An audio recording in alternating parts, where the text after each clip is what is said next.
It began with a division that entered the war already chasing time. The 116th Panzer Division did not arrive as a pristine formation built for decisive breakthroughs. It came together late, assembled from remnants, replacements, and hard-earned experience pulled from units that had already paid dearly. Its nickname would come later. Its reputation would be forged under pressure.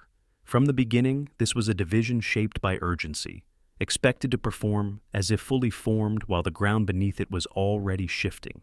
Its crews knew armor, they knew movement, they knew what happened when plans met reality, but they also knew shortages. Fuel was never guaranteed, equipment arrived unevenly, training time was compressed, and above all, the strategic situation was already turning against them. The division entered a war that no longer rewarded theory or ambition, only adaptation. When the fighting intensified in the West, the 116th Panzer Division was thrown directly into chaos. Allied air power dominated the skies, turning roads into liabilities and daylight into danger. Columns moved at night, hid by day, and accepted losses before ever reaching the front. What should have been swift armored maneuver became cautious, fragmented movement dictated by survival. In Normandy, the division encountered terrain that punished armor mercilessly. Hedgerows closed in, narrow lanes trapped vehicles. Visibility collapsed to yards. Tanks designed for maneuver were forced into close combat where infantry and anti-tank weapons ruled. Every advance invited ambush. Every pause invited artillery. Losses mounted quickly, not through sweeping battles, but through relentless attrition that never seemed to ease. As the Allies broke out, retreat followed. Across France and into Belgium, the 116th Panzer Division fought delaying actions under constant pressure. Its mission shifted repeatedly. Hold here, counterattack there, cover withdrawals everywhere. Fuel shortages worsened. Vehicles were abandoned not because they were destroyed, but because they could not move. Crews became infantry. Infantry became scattered. Cohesion was maintained only through discipline and exhaustion. Then came winter, and the Ardennes. Once again, the division was committed to a gamble built on speed and surprise. Snow and fog offered concealment, but they also punished engines, men, and supply alike. The 116th pushed forward along narrow roads, fighting through resistance that stiffened with every mile. Early gains felt promising. Then fuel ran low, roads clogged, momentum slowed into strain. What followed was not a single collapse, but a steady narrowing of options. Counterattacks failed. Withdrawal routes came under threat. Units fought to disengage without disintegrating. The division endured some of the hardest fighting of the winter, not because it was strongest, but because it was present when conditions were worst. It absorbed losses, regrouped, and continued to function long after hope of success had faded. By the final months of the war, the 116th Panzer Division was a formation defined not by what it could achieve, but by what it could delay. It fought to hold crossings, anchor shrinking fronts, and buy time that no longer led anywhere. Tanks were scarce. Fuel was precious. Orders were increasingly disconnected from reality. And still, the division moved when ordered, fought when required, withdrew when survival demanded it. When the end came, it came without spectacle, surrender, capture, exhaustion, and the quiet understanding that the war had been lost long before the last shots were fired. The history of the 116th Panzer Division is not a story of triumph. It is a story of adaptation under collapse, of professionalism tested by scarcity, of armored warfare stripped of its illusions and reduced to endurance. It shows how divisions fought on, not because victory was possible, but because stopping outright often meant annihilation. Tonight, we return to that road. To the engines started in cold darkness, to the hedgerows, the retreats, the winter forests, to a division that learned how war actually ends, not with breakthroughs, but with narrowing choices. Before we continue, let's ground this moment in the present for a second. Where in the world are you listening from right now, and what time is it where you are? Is the night already deep, or is the day just beginning to slow? And one final invitation. Unique to this episode alone, if these long, unhurried explorations of lesser-known formations help you decompress, focus, or simply sit with history without noise or rush, consider subscribing. Not for constant alerts, but so these steady journeys are always here for you when you want to listen, reflect, and let time slow down. May 14th, 2015. The military archive in Freiburg, Germany sits in sterile silence, row upon row of gray boxes containing the fragmented memories of a defeated army. Dr. Stefan Hartmann pulls file reference RA-5-23/116 from the climate-controlled vault, expecting another routine addition to his research on late-war Wehrmacht formations. Inside, he finds something that doesn't make sense. 2 casualty reports for the same division, same battle, same week in October 1944. But the numbers don't match. One lists 847 men lost at Aachen. The other claims 2,189. He cross-references both documents, genuine Wehrmacht operational staff stamps, correct formatting, proper authorization signatures. But the discrepancy is impossible to explain through normal record-keeping errors. Someone, somewhere, had a reason to obscure what really happened to the 116th Panzer Division. The contradictions multiply as Hartmann digs deeper into the archive. He finds American intelligence assessments that describe the 116th as a full-strength elite formation, when German records show it barely had enough men to form 2 weak regiments. He discovers British after-action reports crediting the division with stopping Operation Market Garden when official histories barely mention their presence at Arnhem. Most strangely, he finds a gap in the command records, 3 weeks in October 1944, where the division apparently had no commanding officer, just an administrative void where leadership should have been. The 116th Panzer Division existed in an archival fog, simultaneously everywhere and nowhere, described by enemies as unstoppable and by its own high command as repeatedly destroyed. What Hartmann was uncovering wasn't just inconsistent paperwork. It was evidence of a ghost story, a military formation that shouldn't have mattered, but somehow changed the course of battles across 2 fronts, that died and was resurrected 3 separate times, that fought with such ferocity it earned legendary status while barely existing on paper. Flash backward 13 months.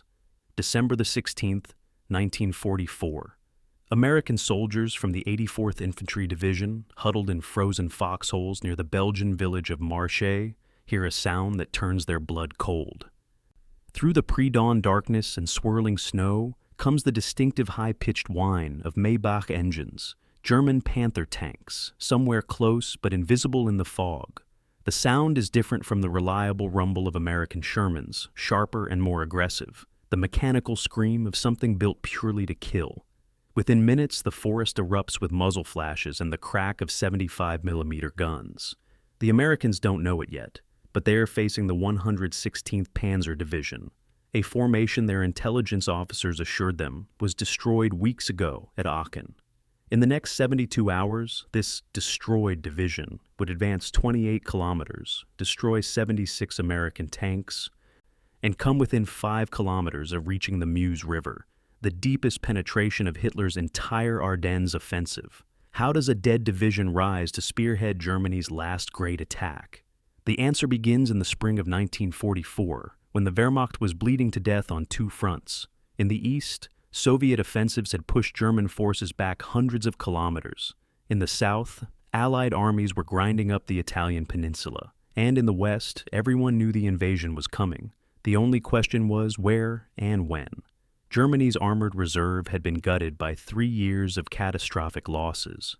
The legendary Panzer divisions that had conquered France in 6 weeks and driven to the gates of Moscow were shadows of themselves, their veteran crews dead in the snows of Russia or the deserts of North Africa. Wehrmacht High Command faced an impossible task: create new armored divisions capable of stopping million-man enemy offensives, do it with a depleted manpower pool and shrinking industrial base, and do it fast enough to matter. Most of the formations they created were desperate improvisations, Volkssturm units with more enthusiasm than equipment, replacement divisions filled with teenagers and old men, paper tigers with impressive names and no combat power. But the 116th Panzer Division was different. From the beginning, someone in the Wehrmacht's organizational apparatus understood that throwing together random replacements and calling them an elite unit wouldn't work. Instead, they reached into the wreckage of the Eastern Front and pulled out survivors, not just any survivors, but the cadre of the 16th Panzer Grenadier Division, men who had fought from the Don River to Kharkov, who had survived Stalingrad's encirclement and escaped before the final collapse. These weren't green recruits learning to be soldiers. They were predators who had hunted T-34 tanks across the steppe, who understood that modern armored warfare was about speed, initiative, and the calculated use of violence. The division's unofficial nickname, Windhund, meant greyhound, an animal built for the chase, all lean muscle and focused aggression. By the time the division assembled for the first time on March 28, 1944, it had a core of veterans whose average combat experience was 18 months. In a late-war Wehrmacht desperate for competent leaders, that was worth its weight in gold. The division's distinctive insignia told the story of what it was meant to be. A leaping greyhound in white, set against a black background, symbolized both speed and tenacity. But the soldiers who wore that patch understood the deeper symbolism. Greyhounds don't fight like pit bulls or guard dogs. They're coursing hunters that run down prey through superior speed and endurance, that strike precisely and retreat before the enemy can respond. This was the tactical doctrine embedded in the division's DNA from day one. Rapid movement, violent assault, quick disengagement. It was the kind of warfare Germany had perfected in 1940 and 1941, when Blitzkrieg seemed unstoppable. The problem was that in 1944, this style of combat required resources Germany no longer had: fuel, air superiority, the strategic space to maneuver. The 116th would prove brilliant at executing a form of warfare that had become strategically obsolete. What made the division truly unusual wasn't just its veteran corps, but its regional identity. Most of its personnel came from Wehrkreis 6, the military district covering Westphalia and the Rhineland, the industrial heartland of Western Germany. These were men from Düsseldorf, Cologne, Aachen, Essen, cities that would soon become battlefields. Unlike formations drawn from across Germany, the 116th had a tribal cohesion from the start. They spoke the same dialects, came from the same cities, often had family connections or peacetime friendships that predated military service.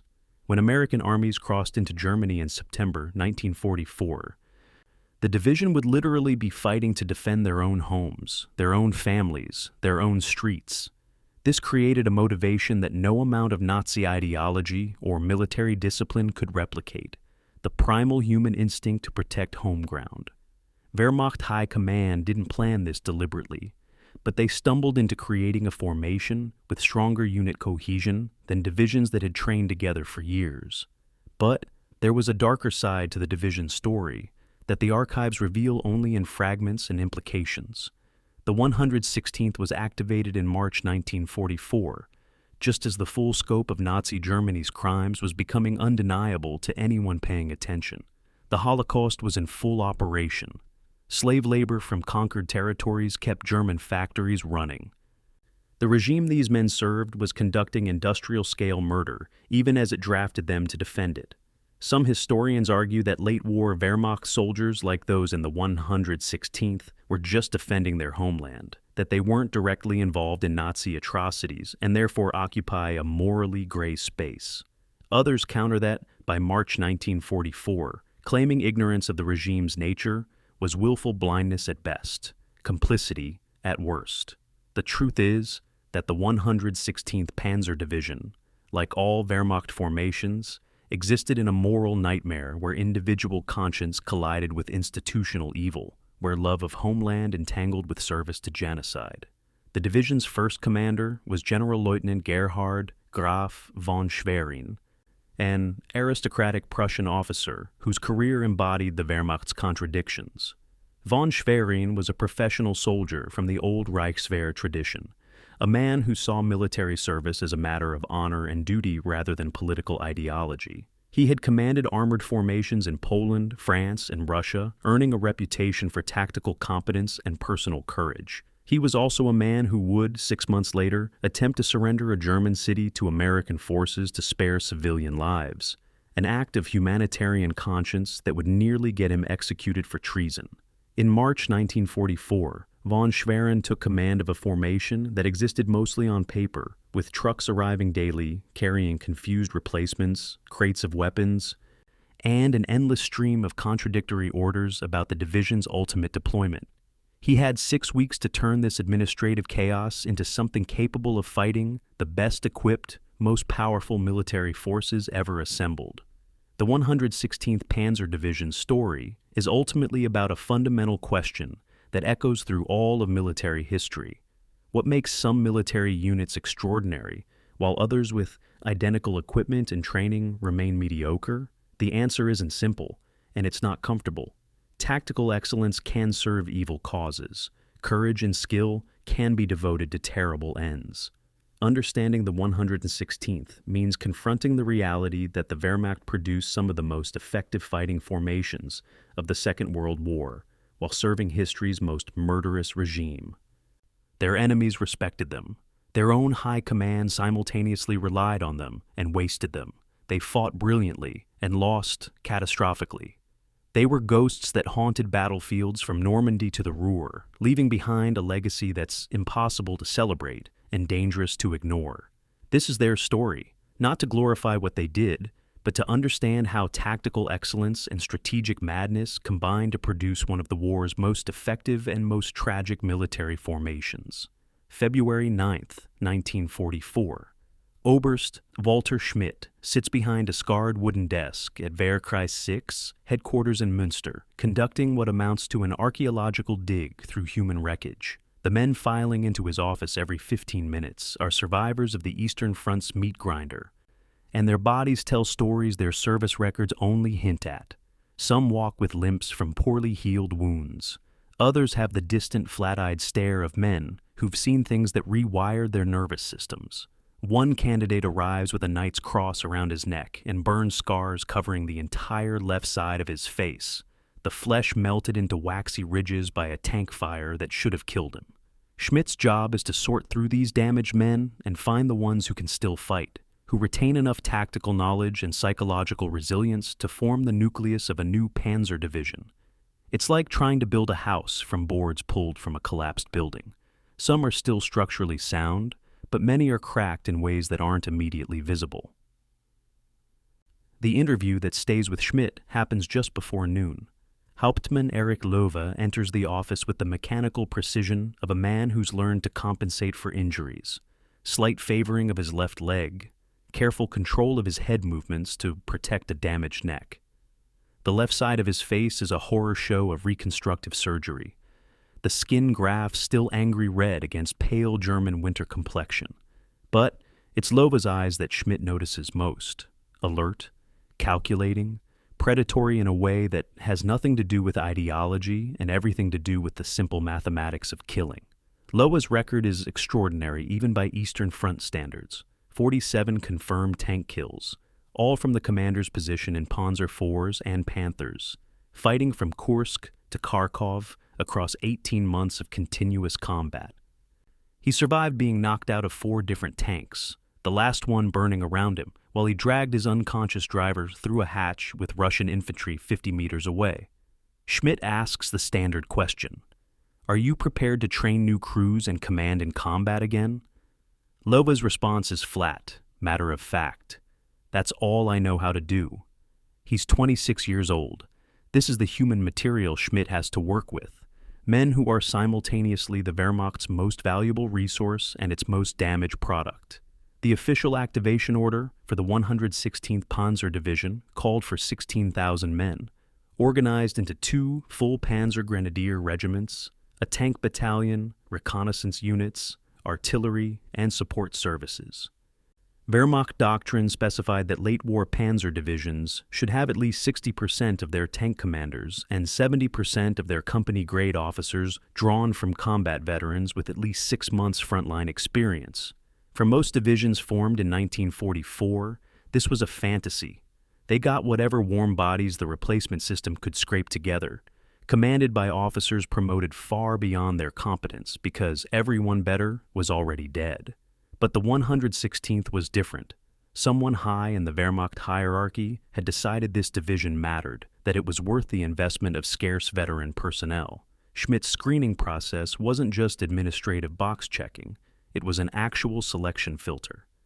The Corps cadre came from the shattered remnants of the 16th Panzer Grenadier Division, a formation that had ceased to exist as a coherent unit after being encircled at Stalingrad. Most of the division died in the Kessel, but a few thousand men escaped the pocket before the final Soviet assault closed the trap. These Stalingrad survivors carried a particular psychological profile. They had seen the absolute worst the Eastern Front could offer and survived through a combination of skill, luck, and ruthless self-preservation. Wehrmacht psychologists of the era noted that Stalingrad survivors often made the best combat leaders because they had lost all illusions about warfare being glorious or noble. They understood it as a matter of applied violence and survival probability, nothing more. This created officers and NCOs who were tactically aggressive but strategically cynical, men who would fight with extraordinary skill while harboring no illusions about the war's likely outcome. The division structure reflected lessons painfully learned on the Eastern Front. Standard Wehrmacht Panzer Division organization in early war years had emphasized armor over infantry, creating formations that could break through but couldn't hold ground. By 1944, doctrine had shifted toward combined arms balance. The 116th was organized with two full Panzer Grenadier regiments, the 60th and the 156th, each with roughly 3,000 men when at full strength. These weren't truck-mobile leg infantry, but mechanized troops equipped with half-tracks and armored personnel carriers, capable of keeping pace with tanks and fighting alongside them in close coordination. The tank component was built around 81 Panther AOSF-A tanks and 79 Panzer IV ISF-H tanks, plus 31 Stu G3 assault guns for infantry support. On paper, this gave the division more combat power than an entire American armored division. The reality was more complex. The equipment arrived in fits and starts throughout March 1944, creating a logistical nightmare at the training grounds near Jülich. Panthers rolled off factory floors and were driven directly to the division's assembly area, sometimes arriving with barely 100 kilometers on their odometers. The Panther was Germany's most sophisticated tank, a 50-ton masterpiece of engineering with sloped armor, a devastating 75mm high-velocity gun, and a troublesome tendency to burst into flames when its transmission failed. Each Panther required a crew of 5 highly trained specialists and burned fuel at rates that would make them sitting targets once Germany's petroleum supplies collapsed. The division's tank commanders looked at these magnificent, maintenance-intensive machines with the jaundiced eye of Eastern Front veterans who knew that mechanical reliability mattered more than armor thickness. One company commander was overheard telling his crews, "The Panther is the best tank in the world for exactly as long as it keeps running. After that, it's just an expensive coffin." Training proceeded at a pace that violated every principle of proper military preparation. Wehrmacht doctrine specified 6 months minimum for forming a Panzer Division, time to integrate new equipment, conduct crew training, practice combined arms coordination, and build the unit cohesion that separates an effective military formation from an armed mob. The 116th got 6 weeks. This compressed timeline forced Schmidt and his staff to make brutal compromises. They prioritized tank gunnery and basic tactical movement over more complex operations. They drilled crew coordination until it became muscle memory, but had no time for larger-scale maneuvers. They focused on getting the communications network functional and gave up on perfecting artillery coordination. The result was a division that could execute basic combat operations very well, but lacked the institutional knowledge and practice coordination that separated competent units from truly elite ones. Or, so everyone assumed. What saved the division from being just another hastily assembled replacement unit was the veteran cadre's ability to transmit knowledge rapidly. On the Eastern Front, Schmidt and others like him had learned that the difference between new crews surviving their first month or dying in their first engagement often came down to tiny tactical details: how to position a tank to minimize silhouette, where to look for anti-tank gun positions, when to fire and when to relocate, how to read terrain for covered approaches. These weren't things easily taught in classroom lectures. They required experiential learning, preferably supervised by someone who'd made all the mistakes and survived. The 116th training cycle became an intense apprenticeship, where veteran tank commanders mentored new crews, where Stalingrad survivors pulled teenage replacements aside to explain exactly how Russian infantry hunted tanks, where the accumulated tactical knowledge of years of combat was compressed into weeks of dawn-to-dusk drilling. It wasn't ideal, and it couldn't fully replace proper training time, but it created a baseline competence far above standard 1944 replacement divisions. The division's personnel makeup revealed the Wehrmacht's increasingly desperate manpower situation. Of the 16,000 men assembled by late March 1944, roughly 40% were combat veterans, an extraordinarily high percentage for late war, but that meant 60% were green troops, many of them 18 or 19 years old, with minimal training. The Wehrmacht was scraping the bottom of its manpower barrel, calling up teenagers who should have been in school and reclassifying men previously deemed unfit for combat service. One battalion received 37-year-old fathers with families, men who'd spent the war in factory reserve positions until the need for bodies overwhelmed their exemptions. The veterans looked at these replacements with a mixture of pity and calculation. Pity because they knew what awaited these kids. Calculation about how to keep them alive long enough to learn their jobs.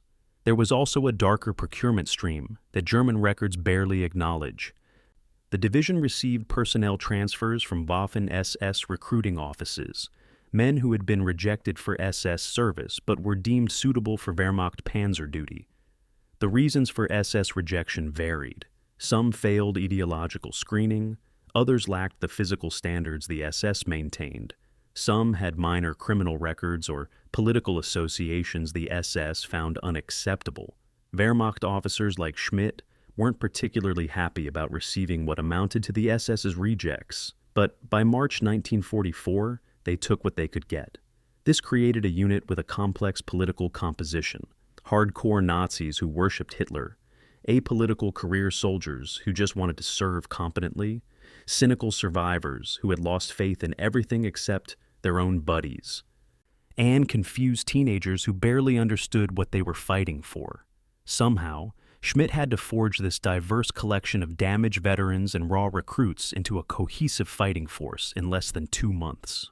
The final element that defined the 116th's character was its regional identity. Wehrmacht doctrine generally avoided creating divisions from single geographic regions, preferring to mix personnel from across Germany to prevent units from developing provincial loyalties that might supersede military discipline. But the 116th drew roughly 78% of its personnel from Wehrkreis 6, Westphalia, the Ruhr industrial region, and the Rhineland. These were men from Cologne, Düsseldorf, Essen, Dortmund, Aachen. They spoke similar dialects. They shared cultural references. Many had worked in the same industries before the war: coal mining, steel production, manufacturing. This created a natural cohesion that complemented the veteran cadres' tactical knowledge. When the division assembled for its first full formation review on March 28, 1944, what Schmidt saw wasn't a random collection of Wehrmacht personnel, but something that resembled a community under arms, bruised, traumatized, and dangerous, but bound together by connections that went deeper than military hierarchy. In 6 months, when American armies reached the German border, this regional identity would transform the division from a competent military formation into something far more ferocious. They wouldn't just be defending Germany in the abstract. They'd be defending the specific streets where they grew up, the cities where their families still lived. That motivation would make them extraordinarily difficult to kill. May 8, 1944, 1100 hours. Deep in the East Prussian forest, the Wolf's Lair, Hitler's heavily fortified field headquarters, hums with the peculiar tension of men making decisions that will kill thousands of people they'll never meet. In the map room, a space dominated by massive tables covered with military charts marked into colored grease pencil, Adolf Hitler stands before a representation of Europe that's contracting like a puddle in the sun.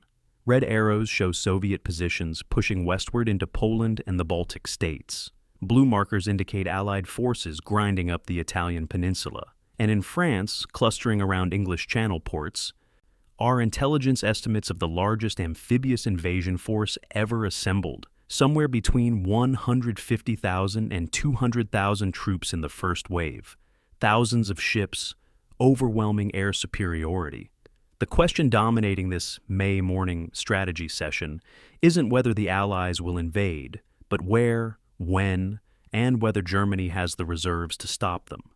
General Oberst Heinz Guderian, the Wehrmacht's Inspector General of Armored Troops, makes his case with the exhausted patience of a man who's been making the same argument for months. The Eastern Front is bleeding the Wehrmacht dry. Soviet offensives have chewed up division after division. And intelligence indicates the Russians are concentrating massive forces in Belorussia for another major offensive. He needs every available Panzer Division moved east immediately, including the newly formed 116th Panzer, currently sitting in reserve near Aachen. Guderian's voice carries the flat, professional tone of a technician describing a mechanical problem. Germany has 9 Panzer Divisions in France facing an imminent invasion of unknown size, while the East has 24 divisions stretched across a 1,000-mile front, facing confirmed Soviet preparations involving well over 2 million men. The mathematics are simple. The Eastern Front will collapse completely without reinforcement, while France might be held with existing forces if they're positioned correctly. The 116th should go east. Hitler's response erupts with the manic energy that increasingly characterizes his military decision-making in 1944. He ignores Guderian's statistics and launches into a monologue about strategic intuition and willpower overcoming material disadvantages. The Eastern Front, Hitler insists, is a bleeding ulcer that will continue consuming resources without ever healing. Throwing more divisions into Russia is like pouring water into sand. But the West represents an opportunity for decisive victory. If the Allies' invasion can be crushed on the beaches, if their amphibious force can be destroyed in the first 48 hours, the entire Western alliance might collapse. America's public won't accept the casualties of a failed D-Day. Britain's government would fall. Germany could then shift overwhelming force eastward and stabilize the Russian front. The key is concentrating maximum armored power in France, holding reserves close enough to the coast to counterattack before the Allies establish a beachhead. The 116th stays in the West. What Hitler doesn't know, what German intelligence has catastrophically failed to detect, is that the Soviet Union is preparing Operation Bagration, an offensive that will dwarf anything yet seen on the Eastern Front. In forests east of Minsk, Soviet commanders are assembling 2.4 million men, 5,000 tanks, 36,000 artillery pieces, and 6,500 aircraft for a coordinated assault designed to destroy Army Group Center completely. The offensive will launch on June 22nd, 1944, exactly 3 years after Germany invaded the Soviet Union, a piece of symbolic timing the Soviets relish. When Bagration explodes across Belorussia, it will kill or capture over 350,000 German soldiers in 5 weeks, effectively gutting the Wehrmacht's Eastern Front. Guderian can sense this catastrophe approaching through fragmentary intelligence reports and the instincts of a professional soldier who recognizes the smell of disaster. But he can't make Hitler listen. The strategic debate reveals the fundamental insanity driving German military decisions by mid-1944. Hitler has convinced himself that willpower and tactical surprise can overcome the Allies' massive material superiority. He obsesses over the Normandy invasion while ignoring the approaching Soviet sledgehammer. He moves divisions around the map like chess pieces, assuming they can be shuttled between fronts at will, ignoring the logistical realities of fuel shortages, destroyed rail infrastructure, and Allied air superiority that makes large-scale movement nearly suicidal. Guderian and other professional officers know the war is mathematically unwinnable. Germany is being crushed between Soviet mass and Anglo-American industrial output, facing enemies who can replace losses while German strength only declines. But expressing this reality aloud would be defeatism, possibly treasonous. So they make their careful arguments, marshal their statistics, and watch Hitler overrule them based on intuition and ideology. The 116th Panzer Division becomes a pawn in this strategic psychosis. Hitler orders the division held in reserve near Rheinbach, 30 kilometers southwest of Bonn, close enough to respond to an invasion in France, but also positioned to move east if the Russian front requires emergency reinforcement. This sounds strategically flexible, but is actually tactically paralyzing. The division sits in its assembly areas, burning fuel on training exercises, while its soldiers read newspapers and listen to rumors about imminent Allied landings. Wehrmacht intelligence briefs them on the expected invasion, probably at the Pied de Calais, the narrowest point of the English Channel, most likely in late May or early June. The briefings emphasize that the first 48 hours will be critical, that panzer reserves must counterattack immediately to drive the Allies back into the sea before they consolidate a beachhead. What the intelligence officers don't mention is that immediate counterattack requires Hitler's personal authorization, and Hitler is increasingly prone to countermanding field commanders' decisions. The division's actual readiness is questionable. On paper, they have 160 operational tanks, 3,000 half-tracks and support vehicles, and full artillery complement. In reality, they have fuel reserves for approximately 100 kilometers of movement, enough to reach Normandy from their current positions, but only if they move in a straight line without combat, without deviations, without the inevitable delays that characterize military movement. Germany's petroleum situation is catastrophic by mid-1944. Allied bombing has destroyed synthetic fuel plants. Romanian oil fields are producing at reduced capacity and under threat from Soviet advances. The Wehrmacht is rationing gasoline so severely that some divisions literally can't move except under direct operational orders. The 116th Panthers and Panzer IVs sit in their assembly areas like caged predators, magnificent machines rendered impotent by empty fuel tanks. Meanwhile, across the English Channel, the Allies are making their final preparations for the invasion Hitler both expects and fundamentally misunderstands. Operation Overlord will land 156,000 troops on 5 beaches in Normandy on June 6, 1944. Not the Pas de Calais where Hitler expects them, but further west where German defenses are weaker. Allied intelligence has conducted a masterful deception campaign. Operation Fortitude, creating the fiction of a massive army group in southeast England poised to strike at Calais. Hitler will believe this deception so completely that even after Normandy landings begin, he'll hold panzer reserves back from the battle, convinced the real invasion is still coming at Calais. The 116th will sit frozen by contradictory orders, while the war's most critical battle is decided without them. The absurdity of Germany's strategic position becomes clear when examining the numbers. In France, the Wehrmacht has approximately 50 divisions facing an Allied invasion force that intelligence, correctly for once, estimates at over 1 million men in the first month. In the east, they have 120 divisions facing Soviet forces exceeding 3 million men with another offensive approaching. Germany's entire military production in 1944 will manufacture approximately 9,000 armored vehicles, tanks, assault guns, tank destroyers combined. The Soviet Union alone will produce 29,000. The United States will produce 17,000 tanks, plus another 7,000 tank destroyers. Britain will add 5,000. The mathematics are overwhelming. Germany faces enemies who can replace losses at rates that make attrition warfare suicidal. The only rational strategy is negotiated peace, but that's politically impossible. So Hitler and his generals move divisions around maps, argue about whether to reinforce France or Russia, and pretend that tactical excellence can overcome strategic hopelessness. The 116th's position near Aachen places them at a symbolic crossroads. To the west lies France and the coming Allied invasion. To the east lies Poland and the approaching Soviet juggernaut. North is the Ruhr industrial complex, Germany's manufacturing heartland, without which the war economy collapses. South is the Rhine River, the last major defensive barrier before Germany's interior.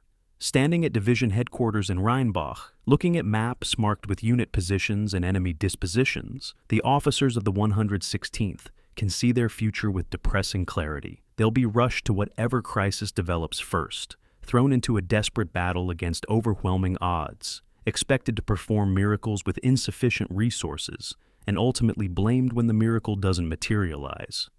It's the fate of every Panzer Division in late war Germany, being the fire brigade sent to put out conflagrations too large to extinguish, buying time measured in days or weeks at costs measured in thousands of lives.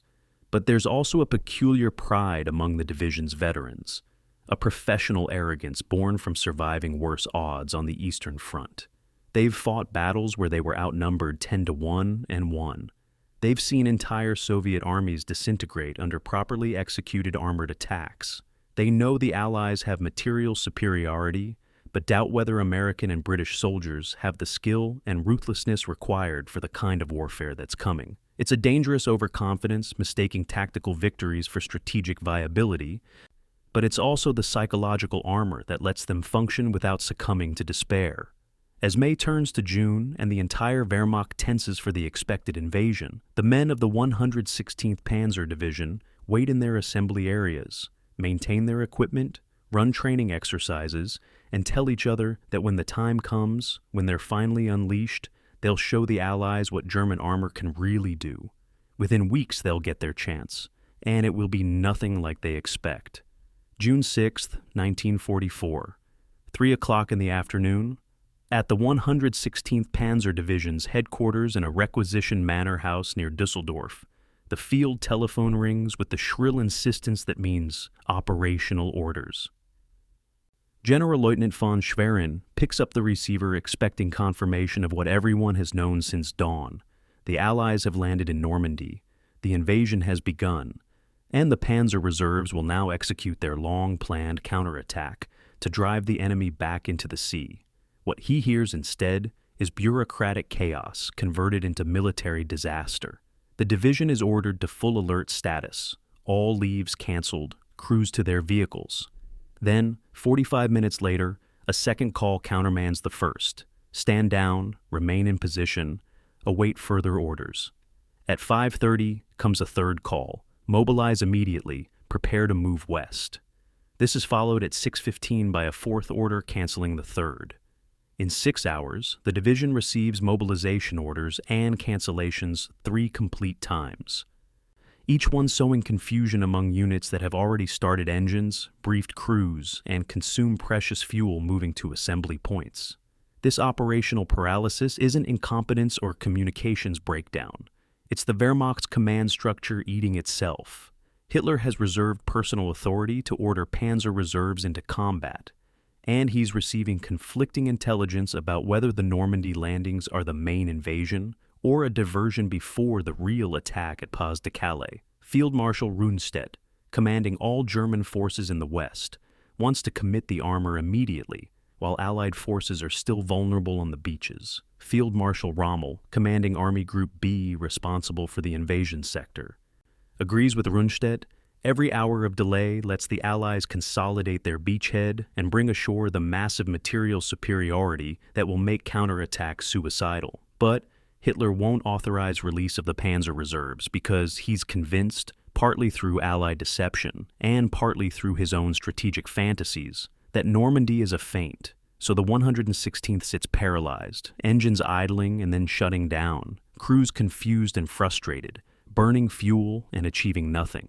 Meanwhile, over England and the invasion beaches, Allied intelligence officers are conducting their own form of warfare. Photo reconnaissance aircraft photograph every major German military installation in France, creating a comprehensive picture of Wehrmacht deployments. On June 9th, an American P-38 Lightning flies a high-altitude mission over the Rhineland and captures images of the 116th's positions near Düsseldorf.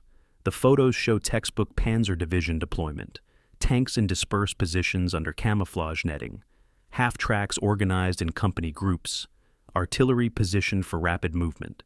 The images are flown to Britain, developed, analyzed by intelligence specialists, and incorporated into the daily briefing on German dispositions. A British intelligence officer, examining the photos and cross-referencing unit identification databases, circles the positions in red grease pencil and writes in margin notes, 116th Panzer confirmed. Elite formation. Eastern Front veterans. Estimate full strength. Immediate threat if deployed. This is where the ghost story begins. The assessment is half accurate and half fantasy, but intelligence services trade in certainties rather than maybes. Yes, the 116th has Eastern Front veterans in its cadre. Yes, it's assessed as a quality formation, but full strength and elite are exaggerations born from the simple reality that Allied intelligence has limited information and tends to worst-case scenario their assessments. The 116th is actually at about 85% authorized strength, still integrating its green replacements, and hasn't fought a single engagement. But once the intelligence assessment enters the system, it takes on a life of its own. American commanders briefing their troops describe the 116th as battle-hardened veterans who've been fighting since Stalingrad. British planning documents list them as one of the most dangerous formations in France. The division's reputation outgrows its reality, creating a psychological effect that will persist for the rest of the war. The actual division, meanwhile, is experiencing a more mundane nightmare, sitting still while history happens elsewhere. The soldiers read newspapers and listened to radio broadcasts describing the Normandy battle. They hear about German defenders fighting fanatically, about Allied casualties mounting, about beachheads that remain precarious and vulnerable. The tank crews want to fight, particularly the Eastern Front veterans who understand that letting the Allies consolidate unopposed is strategic suicide. Instead, they sit in assembly areas running maintenance checks, conducting pointless training exercises, and slowly consuming their fuel allocation on activities that achieve nothing. It's psychologically corrosive. Every soldier can calculate that each day of delay means the Allies land more troops, bring ashore more tanks, establish more secure positions. The optimum time for counterattack was the first 48 hours. By June 10th, that window has closed. By June 15th, Allied forces have linked their beachheads into a continuous front, landed over 300,000 troops, and established air superiority so total that German movement in daylight is nearly suicidal. The fuel crisis becomes critical in ways that maps and strategic planning can't capture. The division's allocation of 400,000 liters of gasoline, the amount consumed just moving to staging areas near Amiens, represents roughly 3 days of full combat operations for a formation this size. Panthers burn fuel at astonishing rates, consuming approximately 3 liters per kilometer cross-country, more on roads. A single company of 14 Panthers moving 100 kilometers will consume over 4,000 liters. Scale that across the division's entire armored strength, and the mathematics become brutal. Germany's total petroleum production in mid-1944 is approximately 1 million metric tons per month, of which the Wehrmacht receives roughly 40% after allocations to industry and civilian sectors. That has to fuel all army units on all fronts, plus the Luftwaffe, plus the Kriegsmarine. The 116th's fuel consumption for a single week of combat operations equals the total fuel allocation for 3 infantry divisions for an entire month. This is the hidden constraint that ruins every German plan. They can design brilliant operations on paper, but actually executing them requires petroleum they don't have. By late June, as the Normandy battle grinds into its 3rd week, Wehrmacht High Command begins pulling units from the 116th to reinforce divisions being destroyed in France. It's the final indignity of the division's phantom phase. Not only are they not fighting, they're being cannibalized to patch holes elsewhere. 2,400 men received transfer orders, most heading to the 12th SS Panzer Division and the Panzer Lehr Division, formations engaged in ferocious combat around Caen.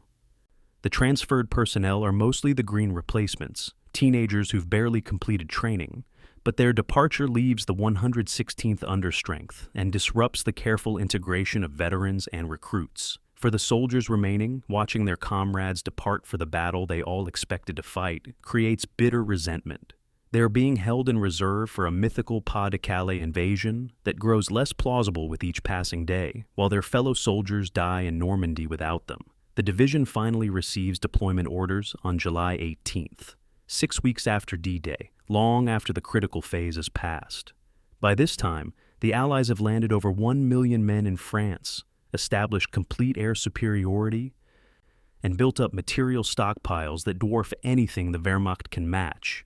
The British and Canadians are locked in brutal attrition warfare around Caen. The Americans have captured Cherbourg and are preparing to break out from the Normandy pocket.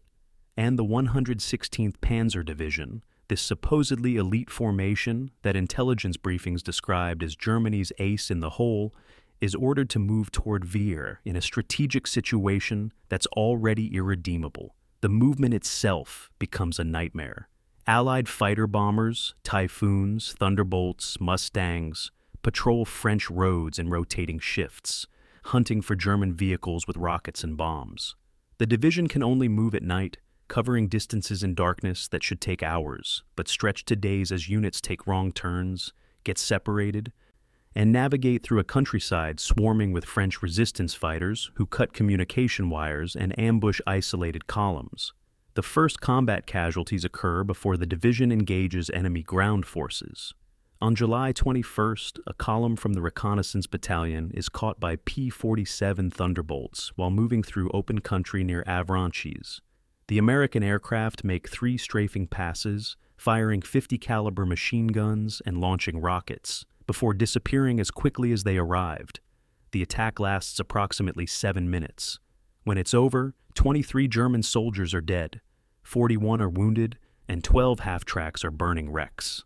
Among the dead is Oberleutnant Klaus Fischer, a company commander and Stalingrad veteran who survived 2 years on the Eastern Front only to die in France before firing a shot at the enemy. His men bury him in a French farm field while Allied aircraft circle overhead like vultures. It's a brutal introduction to what Western Front warfare means in 1944.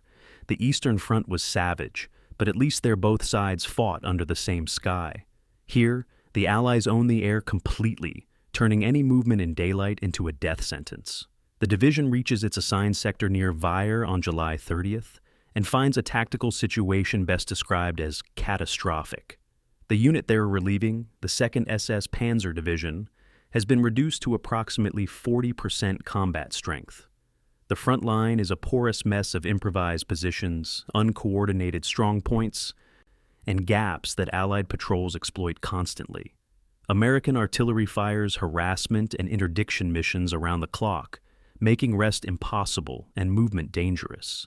And everywhere, the 116th soldiers encounter evidence of the material disparity they're facing, captured American supply dumps containing more food and equipment than entire German divisions possess, endless columns of American trucks bringing forward ammunition and fuel, the constant drone of Allied aircraft that fill the sky like clouds.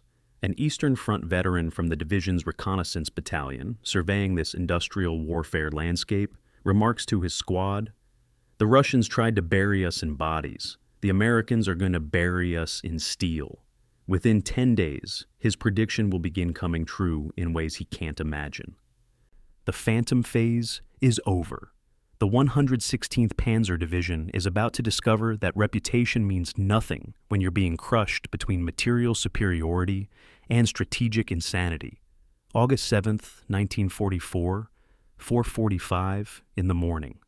Hauptmann Erich Löwe sits in the commander's cupola of his Panther tank, watching fog roll through the Norman countryside like smoke from a distant fire. The metal is cold enough that his breath condenses in small clouds, and he can hear the breathing of his crew in the cramped interior below. Loader, gunner, driver, radio operator, 4 other men, whose lives depend on his decisions for the next 12 hours.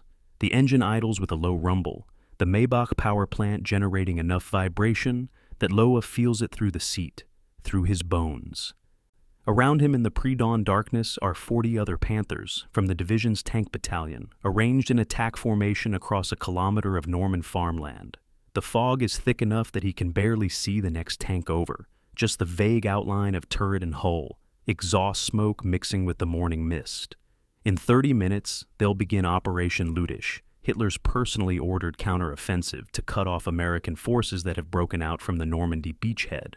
Löwe knows, with the certainty of someone who's watched too many brilliant plans disintegrate on contact with reality, that this attack is probably suicidal, But orders are orders, and his crew is waiting for him to get them through it alive. The operational concept for Lüttich is simultaneously bold and delusional. The kind of plan that looks impressive on maps but ignores every logistical and tactical reality that matters. American forces under General Patton have broken through weak German defenses at Avranches and are racing south and east, threatening to encircle the entire German position in Normandy. Hitler's solution is characteristically aggressive. Counterattack westward with concentrated armor, drive 45 kilometers to the coast at Avranches, cut off the American spearheads, and trap them in a pocket for destruction. If it works, it might salvage the entire Normandy situation, transforming a defensive disaster into an operational victory. The problem is that, if it works, requires resources Germany doesn't have: air superiority, adequate fuel, sufficient reserves to exploit success, and an enemy who cooperates by not noticing 40 Panzer Divisions concentrating for attack.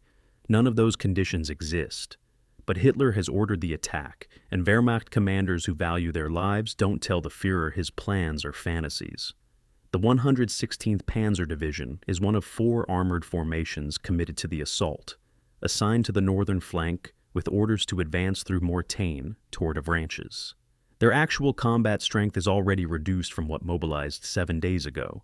They have 41 operational Panthers, 38 Panzer IVs, and approximately 9,000 infantry after accounting for movement casualties and equipment breakdowns. They're attacking into positions held by the United States 30th Infantry Division, a formation that Allied intelligence describes as experienced and well-equipped, but that Wehrmacht planners assume will crumble under massed armor assault the way Polish and French armies did in the early war.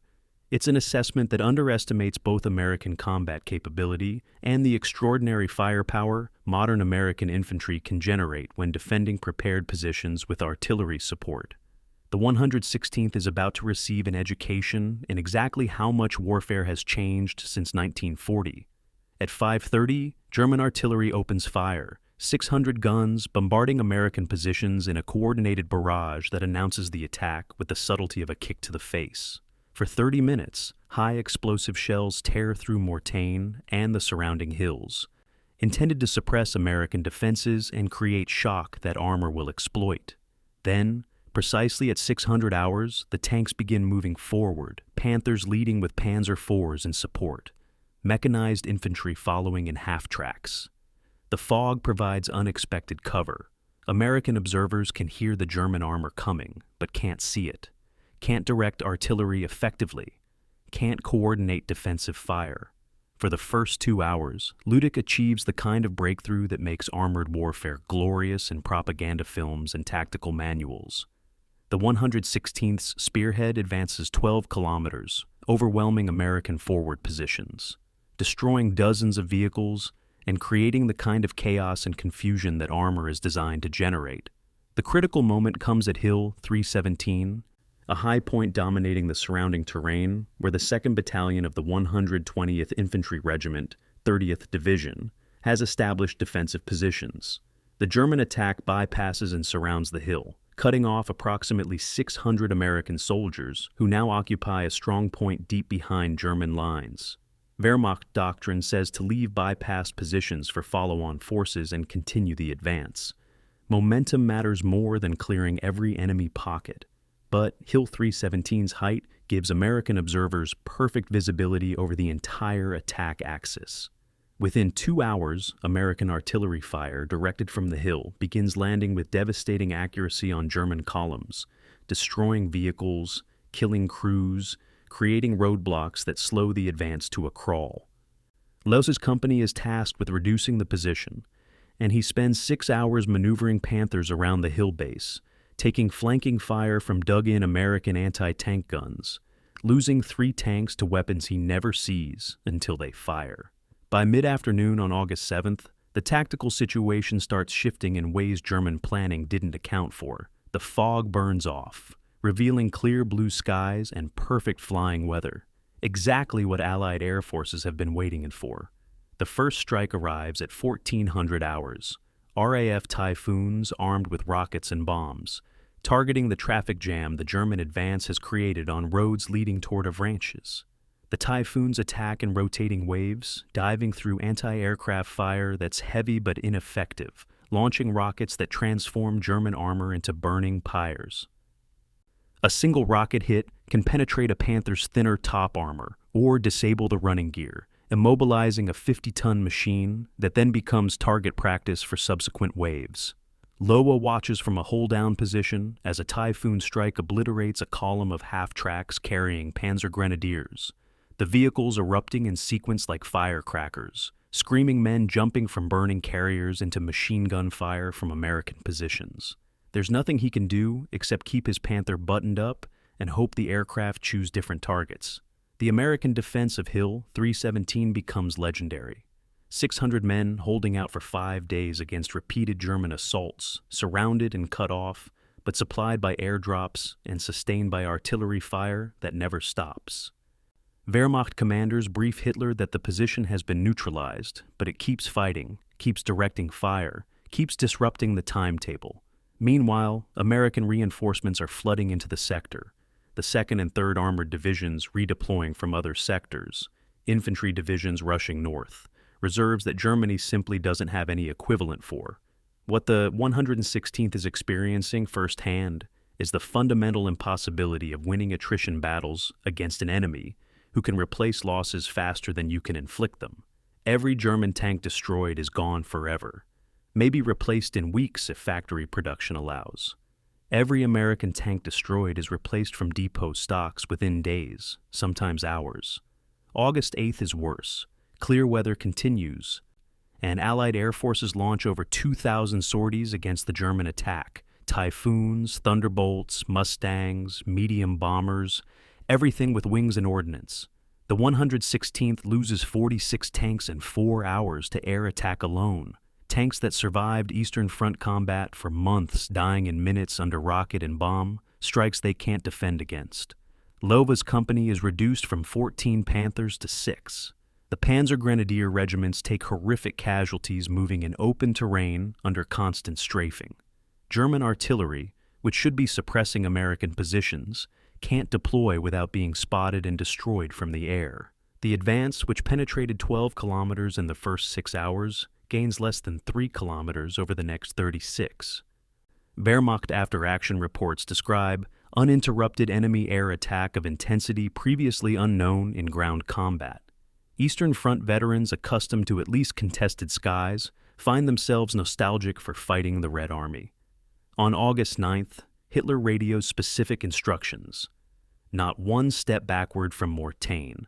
The advance must continue. The message demonstrates such profound disconnect from tactical reality that field commanders briefly consider whether it's an Allied deception. The advance isn't continuing, it's collapsing. American counterattacks are starting to retake lost ground. German units are running out of fuel and ammunition. The casualty list grows by hundreds every hour. Von Schwerin requests permission to withdraw to defensible positions and is refused. The division is ordered to hold its advanced positions and prepare to resume the offensive once tactical situation permits. That situation will never arrive. Instead, over the next 3 days, the 116th conducts a fighting retreat under constant pressure, abandoning vehicles that run out of fuel, carrying wounded in half-tracks already overcrowded, leaving their dead in French fields because there's no time or capacity for proper burial. The final accounting for the Mortain offensive is savage. The 116th commits approximately 11,000 men and 79 operational tanks. They suffer 1,200 casualties, killed, wounded, and missing combined, and lose 54 tanks, roughly 68% of their armor strength. The American 30th Infantry Division takes over 2,000 casualties but holds its ground. Hill 317 remains in American hands throughout. The advance reaches a maximum penetration of 12 kilometers before stalling completely, nowhere near the 45-kilometer goal. Strategically, the attack accomplishes nothing except to delay the Falaise encirclement by perhaps 48 hours, allowing 20,000 German troops from other units to escape a pocket that will eventually trap and destroy 50,000. It's the kind of tactical success that amounts to strategic failure, the kind of battle that demonstrates both the 116th's combat capability and the utter futility of that capability in Germany's strategic position. But there's one statistic that Allied intelligence notices and German commanders take quiet pride in despite the defeat: the tank-kill ratio. The 116th destroys 34 American Sherman tanks in direct combat, losing 8 Panthers and Panzer IVs to enemy armor.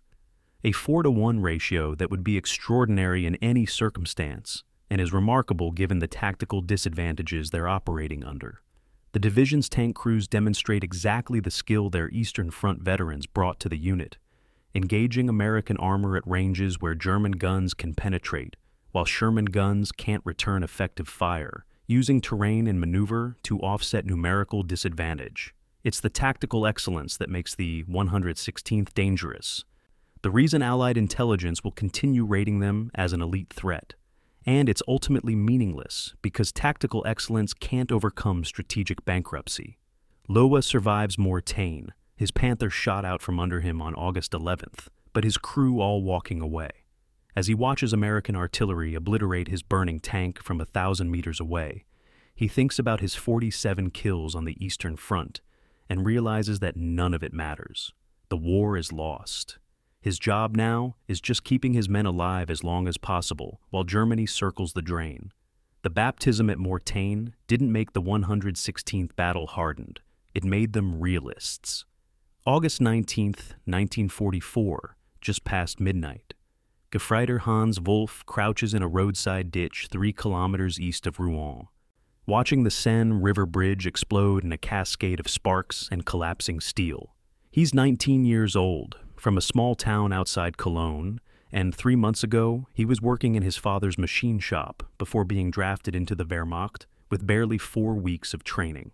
The explosion illuminates the night sky bright enough to read by, and in that momentary daylight, Wolf sees the full scope of what's happening. Thousands of German soldiers streaming across the bridge in panicked disorder, trucks and half-tracks and horse-drawn wagons all mixed together, officers screaming orders nobody's following, wounded men being trampled in the crush to cross before the bridge goes down. The 116th Panzer Division is supposed to be the rear guard, the disciplined formation holding back American pursuit while the rest of 7th Army escapes across the Seine. Instead, they're part of a refugee column 4 kilometers long, moving through the night with American artillery falling randomly into the mass of retreating troops, each shell creating circles of screaming chaos. The retreat from Mortain has transformed into something between an organized withdrawal and a rout, the distinction depending mostly on which unit you're watching and what hour of what day. The 116th maintains better discipline than most formations. Eastern Front veterans have experience with retreats, know how to conduct rearguard actions, understand the difference between withdrawing under pressure and disintegrating into armed mob. But discipline only matters so much when the entire strategic situation is collapsing. The Falaise pocket is closing behind them, Allied armor racing to cut off the retreat routes, German units dissolving into fragments as men scatter to avoid encirclement. The division's orders change every 6 hours. Hold this position, fall back to that river line, establish defense here, abandon it there. It's crisis management replacing strategy. Everyone improvising survival while pretending they're executing a coherent plan. The Seine crossing at Rouen becomes a nightmare of tactical complexity and human desperation. Wehrmacht engineers have established ferry sites and temporary bridges, but Allied air power makes daylight crossing suicidal. Everything has to happen at night. Thousands of vehicles and tens of thousands of men all trying to funnel through a handful of crossing points, while American and British forces close from multiple directions. The 116th reaches Rouen on August 18th, with approximately 8,200 men and 23 operational tanks, already significantly reduced from Mortain's strength. They're ordered to provide security for the crossing, which means stringing out defensive positions along a 12-kilometer perimeter with forces adequate for maybe 4 kilometers. Wolf's squad gets assigned to a roadblock position near a destroyed factory. 9 men with 2 machine guns and a single Panzerfaust anti-tank weapon expected to hold against American armor, if it appears. The crossing takes 3 days of continuous operation, a logistical achievement that gets no recognition because achievements don't matter in retreats, only failures.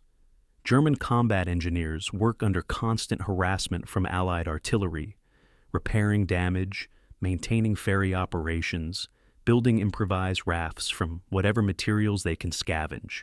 The division's remaining tanks cross on the night of August 19th, Panthers loaded onto ferries designed for half their weight, tilting dangerously as crews pray the vessels don't capsize mid-river. Low as Panther makes it across at 0300 hours on August 20th, the ferry riding so low that water sloshes over the deck and the crew has to bail with helmets to keep from swamping. Behind them, the bridge they just used collapses, whether from Allied bombing, demolition charges, or structural failure. Nobody's quite sure. 60 German soldiers die in the collapse, falling into the Seine with full equipment, drowning in dark water while their comrades watch helplessly from the far bank. August 21st brings a different kind of nightmare. French resistance fighters ambushing supply columns near Beauvais. The 116th logistics train, already reduced to a fraction of its authorized strength, loses 17 trucks and 23 men in a series of coordinated attacks by Maquis fighters who know every back road and farmhouse in the region. German response is immediate and brutal. A security company from the division's reconnaissance battalion conducts reprisal operations, burning 2 farms suspected of harboring resistance fighters, executing 6 French civilians found with weapons. Wolf is part of the security detail and watches the executions with a kind of numb horror. The men being shot are his father's age, farmers and shopkeepers who probably joined the resistance because Germans occupied their country, and now they're dying in a French farmyard, while Wolf holds a rifle and tries not to think about what this makes him. The incident crystallizes something that's been building since Mortain, the slow moral corrosion of being part of a retreating army in occupied territory. On the advance, Wehrmacht soldiers could pretend they were professional military, conducting legitimate military operations. In retreat, that fiction collapses. They're stealing food from French civilians because their own supply system has broken down. They're shooting prisoners because they don't have capacity to guard or feed them. They're conducting reprisals against resistance fighters who are, from any objective perspective, defending their homeland against foreign occupiers. Eastern Front veterans are familiar with this kind of warfare. They've seen it in Russia, where partisan warfare and reprisals created spiraling cycles of atrocity. But for young replacements like Wolf, raised on propaganda about honorable German soldiers defending Europe from Bolshevism, the reality is psychologically shattering. He joined the Wehrmacht thinking he'd defend Germany. Instead, he's part of an occupation force committing murders to cover a retreat from an offensive that never should have been launched. September 3rd is the day everything changes, the day the 116th reaches the German border near Aachen. Wolf is in a half-track moving through flat farmland when someone yells and points northeast. In the distance, barely visible through morning haze, is the spire of Aachen Cathedral, 15 kilometers away, but unmistakable to anyone from the Rhineland. The half-track goes quiet as men who haven't seen home in months stare at that distant landmark. They've retreated 450 kilometers from Mortain in 16 days, fighting rearguard actions, surviving air attacks, losing comrades daily to wounds and exhaustion. And now they're back in Germany, not metaphorically defending the fatherland, but literally preparing to fight on German soil in the cities where their families live. The psychological impact is profound and contradictory. There's relief at being out of France, away from hostile civilians and partisan ambushes. There's pride in having survived when so many units disintegrated completely. But there's also the creeping realization that every meter of German soil they defend will be German soil destroyed by the fighting, that defending their homeland means watching it burn. The division's condition on reaching the border is catastrophic by any normal standard. They arrive with approximately 8,200 men, down from 14,000 who departed Mortain, a loss of 5,800 in 16 days, though not all are casualties. Many are stragglers who got separated during the retreat and will eventually filter back. Others deserted, particularly among the newer replacements who decided they had better survival chances on their own. Equipment losses are severe. The division has abandoned 67% of its armor due to fuel shortage rather than combat damage, and 85% of its trucks are destroyed or abandoned. What rolls into Germany is barely 2 reinforced regiments with artillery support, not a Panzer Division by any reasonable definition. Wehrmacht High Command recognizes this and immediately pulls the 116th off the line for reconstitution, the second rebuilding in 4 months. The reconstitution process in early September 1944 reveals both the Wehrmacht's organizational competence and the desperation of Germany's situation. Within 1 week, the division receives 3,400 replacements, enough to bring total strength back to approximately 12,000 men. But the quality of these replacements is horrifying to veterans. Most are under age 20 with less than 4 weeks training. Many are teenagers who should still be in school, 16, 17-year-olds who barely know how to maintain their rifles, who've never thrown a live grenade, who panic during their first artillery barrage. The division also receives older men, the Volkssturm age group, fathers and factory workers in their late 30s and early 40s, who have no business being in frontline combat units. One Panzer Grenadier Company commander reviews his new replacements and finds the average age is 19.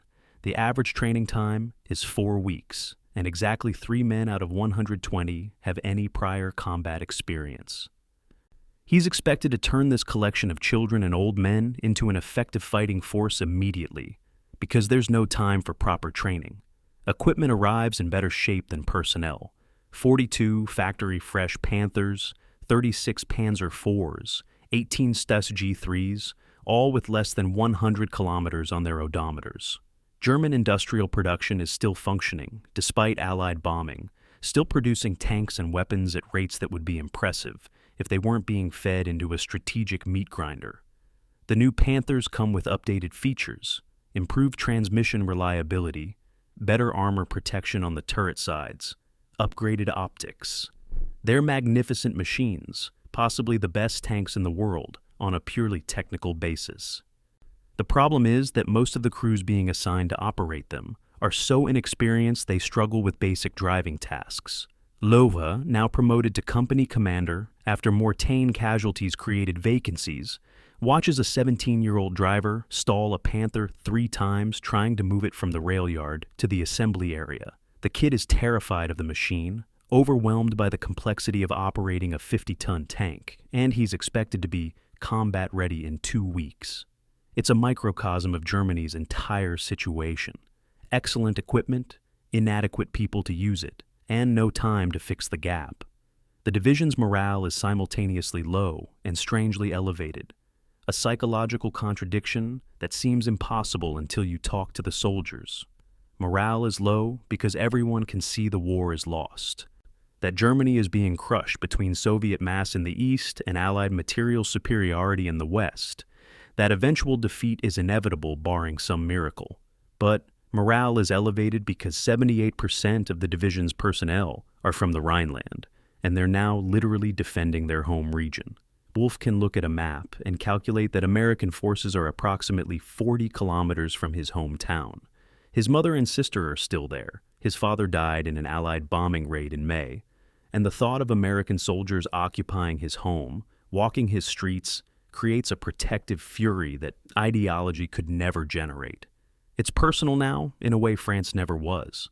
The division's Eastern Front veterans understand this dynamic from Russia. Soldiers fight differently when protecting their homes, fight harder and longer, and with less regard for their own survival. Wehrmacht High Command is counting on this motivation to compensate for all the other disadvantages they're facing.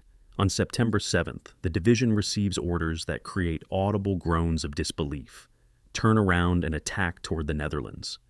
After 16 days retreating, after just reaching Germany, after finally getting enough replacements to approach combat effectiveness, they're ordered to conduct an offensive operation.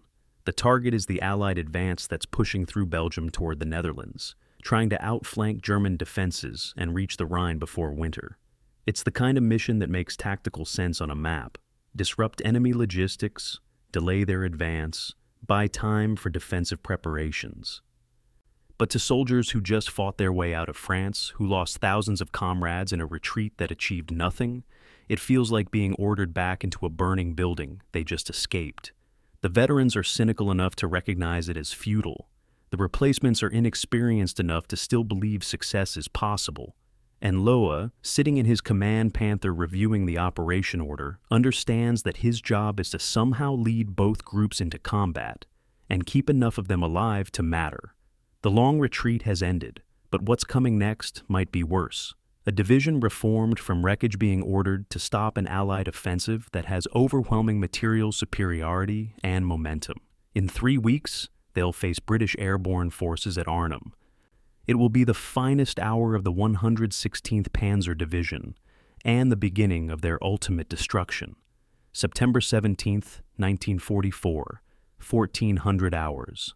Hauptsturmführer Victor Grobner of the division's reconnaissance battalion is eating lunch, black bread, and ersatz coffee in a farmhouse 5 kilometers south of Arnhem when the sky fills with aircraft. Not the usual British or American bombers heading to pound German industry, but hundreds of transport planes flying in precise formations at low altitude, close enough to see the crosses on their tails. Paratroops begin dropping in clusters so thick they look like snow, white canopies blossoming against blue September sky. Grebner watches through the farmhouse window as hundreds become thousands. As gliders begin landing in fields to his north and west, as the largest airborne operation in military history unfolds in front of him, with the 116th Panzer Division sitting directly in its path. He grabs the field telephone and starts cranking the handle before the first paratroop even hits the ground, connecting to division headquarters with a report that will change the entire course of Operation Market Garden. British airborne landing in strength, multiple drop zones, estimate brigade-sized force minimum. He's wrong about the estimate. It's actually 3 entire airborne divisions, 35,000 men. But his alert goes out within 90 minutes of the first drop. The British expected strategic surprise. Instead, they've landed almost on top of an elite German Panzer Division that's already moving to engage them. The speed of the German reaction catches British and American planners completely by surprise, because it violates everything they know about Wehrmacht capabilities in September 1944. Allied intelligence assessments from Market Garden describe German forces in the Netherlands as weak, demoralized, and incapable of organized resistance. A reasonable conclusion based on the general state of Wehrmacht units after the France debacle. What intelligence missed is that the 116th Panzer Division, specifically, and the 2nd SS Panzer Corps generally, are in the Arnhem area for rest and reconstitution. They're understrength and still integrating replacements, but they're intact, organized, and commanded by officers who've been fighting competently for years. More critically, they're positioned within 30 kilometers of the British drop zones, close enough to respond in hours rather than days. When Field Marshal Model receives the initial reports at his headquarters in Oosterbeek, so close to British drop zones that he has to evacuate immediately, his first instinct is disbelief. The Allies wouldn't be crazy enough to drop airborne forces almost on top of German panzer units. But the reports keep coming, and Model quickly recognizes what's happening. The British are trying to seize bridges over the Rhine and Maas rivers to create a corridor for armored advance into Germany. If they succeed, the entire German defensive position in the west collapses. If they fail, Germany might buy crucial weeks or months. The 116th's response reveals exactly what Eastern Front experience means in tactical terms. Instead of waiting for orders to filter through the entire command hierarchy, battalion and company commanders start moving on their own initiative within 2 hours of the drops. Loa's tank company receives formal orders at 1600 hours to move toward Arnhem, but they're already in motion by 1500, moving on reports from the reconnaissance battalion without waiting for authorization. The division's SPW battalion, mechanized infantry and half-tracks, is probing British positions by 1700 hours, making contact with paratroopers from the British 1st Airborne Division near the Arnhem Road Bridge. This kind of decentralized, initiative-driven response is what separates veteran formations from mediocre ones. Soviet doctrine on the Eastern Front emphasized rapid exploitation of opportunities, hitting enemies before they can consolidate, And the 116th officers have internalized those lessons through hard experience. The British paratroopers are superb soldiers, possibly the best infantry in the Allied armies, but they've jumped into a tactical situation that negates their training. They're lightly armed airborne troops facing tanks and mechanized infantry within hours of landing. September 18th sees the battle crystallize into a series of desperate small unit actions that will determine whether Market Garden succeeds or fails. British paratroopers have captured the northern end of the Arnhem road bridge and are holding against increasing German pressure. But the rest of the 1st Airborne Division is scattered across drop zones west of Arnhem, unable to push through German forces to reinforce the bridge. Meanwhile, the southern part of Market Garden, the Garden component, is supposed to be XXX Corps, racing up a single highway from the Belgian border, crossing bridges seized by American paratroopers, and linking up with British airborne at Arnhem within 48 hours. The 116th's mission is simple: prevent XXX Corps from reaching Arnhem. The battlefield is a 60-kilometer corridor, one main road, and every hour of delay makes British success less likely. Lova's company engages the British ground advance at Valkenswaard on September 18th, a small Dutch town where XXX Corps' lead elements run straight into German armor in a head-on collision neither side expected. The British are advancing with Cromwell tanks from the Guards Armored Division, fast and maneuverable but lightly armored compared to Panthers. The engagement happens at ranges under 1,000 meters, almost point-blank for tank warfare, in terrain where neither side has room to maneuver. Loa positions his Panthers in hull-down positions behind a railroad embankment, only the turrets visible, and waits for the British armor to close within effective range. The British tanks advance in column formation, confined to the road by soft ground on either side, and Loa's company opens fire from 600 meters. In 20 minutes, they destroy 12 Cromwell tanks, brewing up the lead vehicles to create roadblocks that trap the following tanks in a killing zone. The Panthers lose one tank to a lucky shot that penetrates the turret ring, but the exchange ratio is devastating, 12-1 in favor of the Germans. More importantly, the British advance stalls for 6 hours while they regroup, call up artillery, and organize a proper assault. 6 hours that the 1st Airborne Division doesn't have. The fighting around Oosterbeek and Arnhem town develops into a different kind of warfare, close-quarters urban combat, where British paratroopers training gives them advantages against German armor.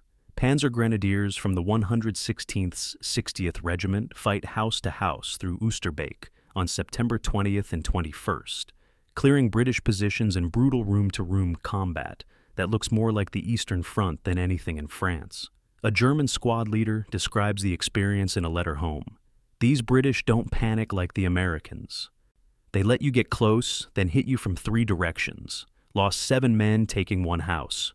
The British are armed with PIATs, spring-loaded anti-tank weapons that are short-range but deadly in urban terrain, and they're using them with tactical sophistication that impresses even veteran German troops. But tactical excellence can't overcome the fundamental problem. The British are cut off, running low on ammunition, and the relieving force is stuck 30 kilometers away. The critical intelligence discovery happens on September 19th, when a Wehrmacht patrol finds a dead British officer near the Arnhem Bridge, carrying a briefcase with complete operation orders for Market Garden. The documents include timetables, objectives, force compositions, and the planned route for XXX Corps' advance. It's an intelligence coup comparable to finding the enemy's playbook, and German commanders exploit it immediately. They know exactly where the British are trying to go, what routes they'll use, and what their timeline is. Model uses this information to position forces precisely where they'll cause maximum delay, not trying to stop XXX Corps completely, which is impossible with available forces, but slowing them just enough that they arrive at Arnhem too late to matter. The intelligence revelation transforms Market Garden from a risky gamble into an operation that's mathematically doomed. The British planned on reaching Arnhem in 48 hours, but German delaying actions stretched the timeline to 9 days, by which time the 1st Airborne Division is destroyed. The tank battle near Nijmegen on September 21st demonstrates both the 116th's tactical skill and the overwhelming material disparity they're facing. A Kampfgruppe from the division, mixed force of Panthers, Panzer Grenadiers, and assault guns, engages American airborne forces and British armor trying to cross the Wall River Bridge. The Germans are outnumbered roughly 4-1 in tanks, 6-1 in infantry, and face unlimited Allied artillery support, plus constant air attack. Despite these odds, they hold the bridge approaches for 14 hours, destroying 29 Allied vehicles before being forced to withdraw by ammunition, shortage rather than enemy action. One Panther crew knocks out 7 Sherman tanks in a 30-minute engagement, firing from a concealed position in a tree line, relocating after every 2 shots to avoid return fire. It's textbook armored warfare conducted by crews who've learned their trade in the most unforgiving school imaginable. But when the Germans finally withdraw, they leave behind 4 destroyed Panthers they can't replace, while the Allies are already bringing up replacement tanks from depot stocks. By September 25th, the outcome is no longer in doubt. The 1st Airborne Division has been compressed into a small perimeter around Oosterbeek, surrounded and cut off, reduced to approximately 2,500 effective combat troops out of 10,000 who jumped. XXX Corps has fought its way to Nijmegen, but can't break through to Arnhem. The corridor is too narrow, German flanking attacks keep cutting the road, and the weather has turned bad enough to ground much of the Allied air support that Market Garden's plan depended on. The British begin evacuating survivors across the Rhine on the night of September 25th, a night river crossing under fire that saves about 2,400 men but leaves 1,500 dead and 6,800 captured. It's a catastrophic defeat for Allied arms, transforming what was supposed to be a war-winning offensive into one of the war's great disasters. The 116th's casualties for the 9-day battle are significant but manageable: 374 killed, 1,100 wounded. They have destroyed 41 Allied tanks and armored vehicles, killed or captured over 3,000 enemy troops, and stopped an operation that, if successful, might have ended the war in 1944. Wehrmacht propaganda seizes on Arnhem as proof that German fighting spirit remains unbroken, that Allied material superiority can be overcome by superior tactics and will. The division receives official commendation from Model, who notes in his report that their rapid response and aggressive defense made the difference between British success and failure. Allied intelligence assessments become even more inflated. The 116th is now rated as one of the most dangerous formations in the Wehrmacht, a reputation that will follow them for the rest of the war. But Loa, sitting in his Panther on September 26th, watching British prisoners being marched to the rear, understands what the propaganda doesn't acknowledge. They won the battle, but they're still losing the war. The British lost 10,000 paratroopers at Arnhem, tragic for those men and their families, strategically insignificant to Allied capabilities. The British will replace those losses within weeks from training camps in England. The 116th lost 1,300 men it can't adequately replace and 9 irreplaceable Panthers. The kill ratios are impressive, the tactical performance was exceptional, but the mathematics remain brutal. Germany is bleeding out while its enemies grow stronger. Arnhem bought time, perhaps weeks or months, but time for what? The division returns to its reconstitution areas near Düsseldorf, knowing they performed brilliantly, knowing it didn't matter in any way that counts strategically, knowing that the next battle will come soon, and the one after that, and the one after that, until there's nobody left to fight. The Greyhounds proved they could still hunt, could still kill efficiently and well, but the wolves were gathering, and there were always more wolves. October 5th, 1944. 0900 hours. Deep in a concrete bunker beneath SHAF headquarters in Versailles, a British intelligence officer named Major Peter Blackwood spreads 8x10 reconnaissance photographs across a briefing table and circles unit positions with red grease pencil. The photos show the 116th Panzer Division's assembly areas near Düsseldorf, taken by an American P-38 Lightning flying at 28,000 feet 3 days earlier. Blackwood has compiled every scrap of information about the division: combat reports from Mortain, after-action summaries from Arnhem, interrogation transcripts from captured soldiers, signals intelligence from decoded radio traffic. What emerges is a profile that makes him deeply uneasy. This particular Panzer Division has engaged in combat against 6 different Allied divisions across 3 months and achieved favorable casualty ratios in every engagement. They have responded to tactical surprises faster than supposed elite Wehrmacht formations. They've demonstrated coordinated combined arms capability that most German units have lost through attrition. Blackwood writes in his assessment report, in the understated language British intelligence prefers, 116th Panzer, priority destruction target. Avoid engagement unless significant local superiority can be achieved. His American colleagues are more direct. They put the division on a list titled Formations Requiring Special Attention, a bureaucratic way of saying these particular Germans are unusually good at killing Allied soldiers.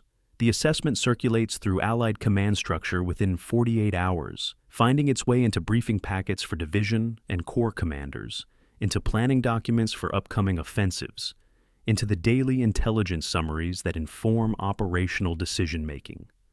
By mid-October, every American division commander in 1st and 9th Armies knows that if they encounter the Windhund Division, the nickname is starting to appear in Allied intelligence reports, they should expect tough, competent resistance. The psychological effect is real and measurable. Multiple American unit commanders request not to be assigned sectors facing the 116th. When the 3rd Armored Division discovers they'll be operating in an area where the division might be deployed, their intelligence officer briefs company commanders to expect 3-to-1 casualty ratios and requests additional artillery support. This is exactly what military theorists call force multiplication through reputation. The 116th doesn't need to be at full strength to affect Allied planning. They just need to exist in the enemy's perception as particularly dangerous. The reality behind the reputation is more complex and less impressive than Allied intelligence believes. The division is rated at approximately 65% of authorized strength in early October, roughly 9,800 men against an establishment of 15,000.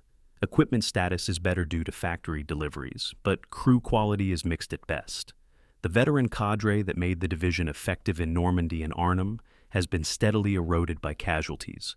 Probably less than 20% of the original March 1944 personnel remain. What's left is a formation held together by excellent officers and NCOs, commanding an increasingly inexperienced rank and file. It's like a building with a solid structural frame, but crumbling walls, still functional, but deteriorating in ways that become more critical with each engagement.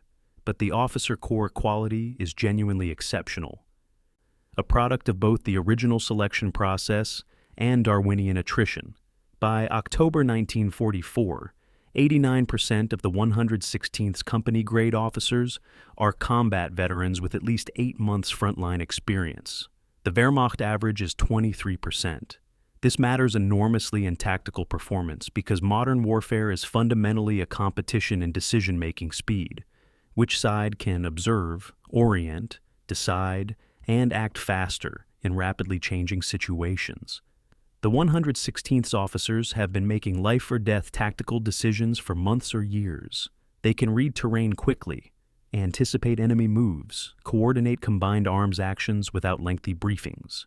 A lieutenant commanding a Panzer Grenadier company can call in artillery, coordinate with attached armor, position machine guns, and organize defensive fires in the time it takes a newly commissioned American lieutenant to even process what's happening.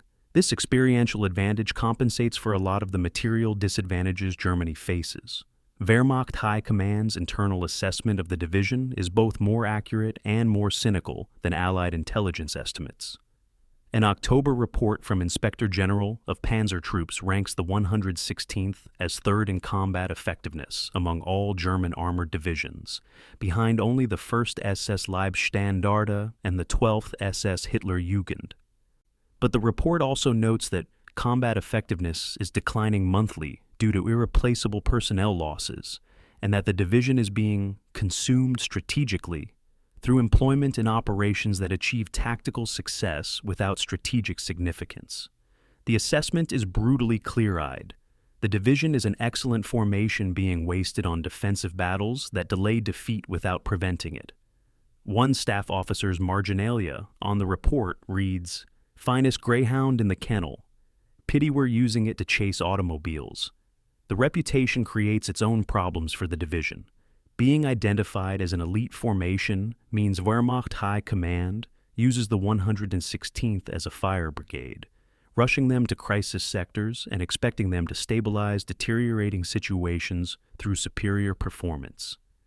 From the division's perspective, this means they never get adequate rest between engagements, never have time to properly train replacements, and consistently face the toughest missions with inadequate support.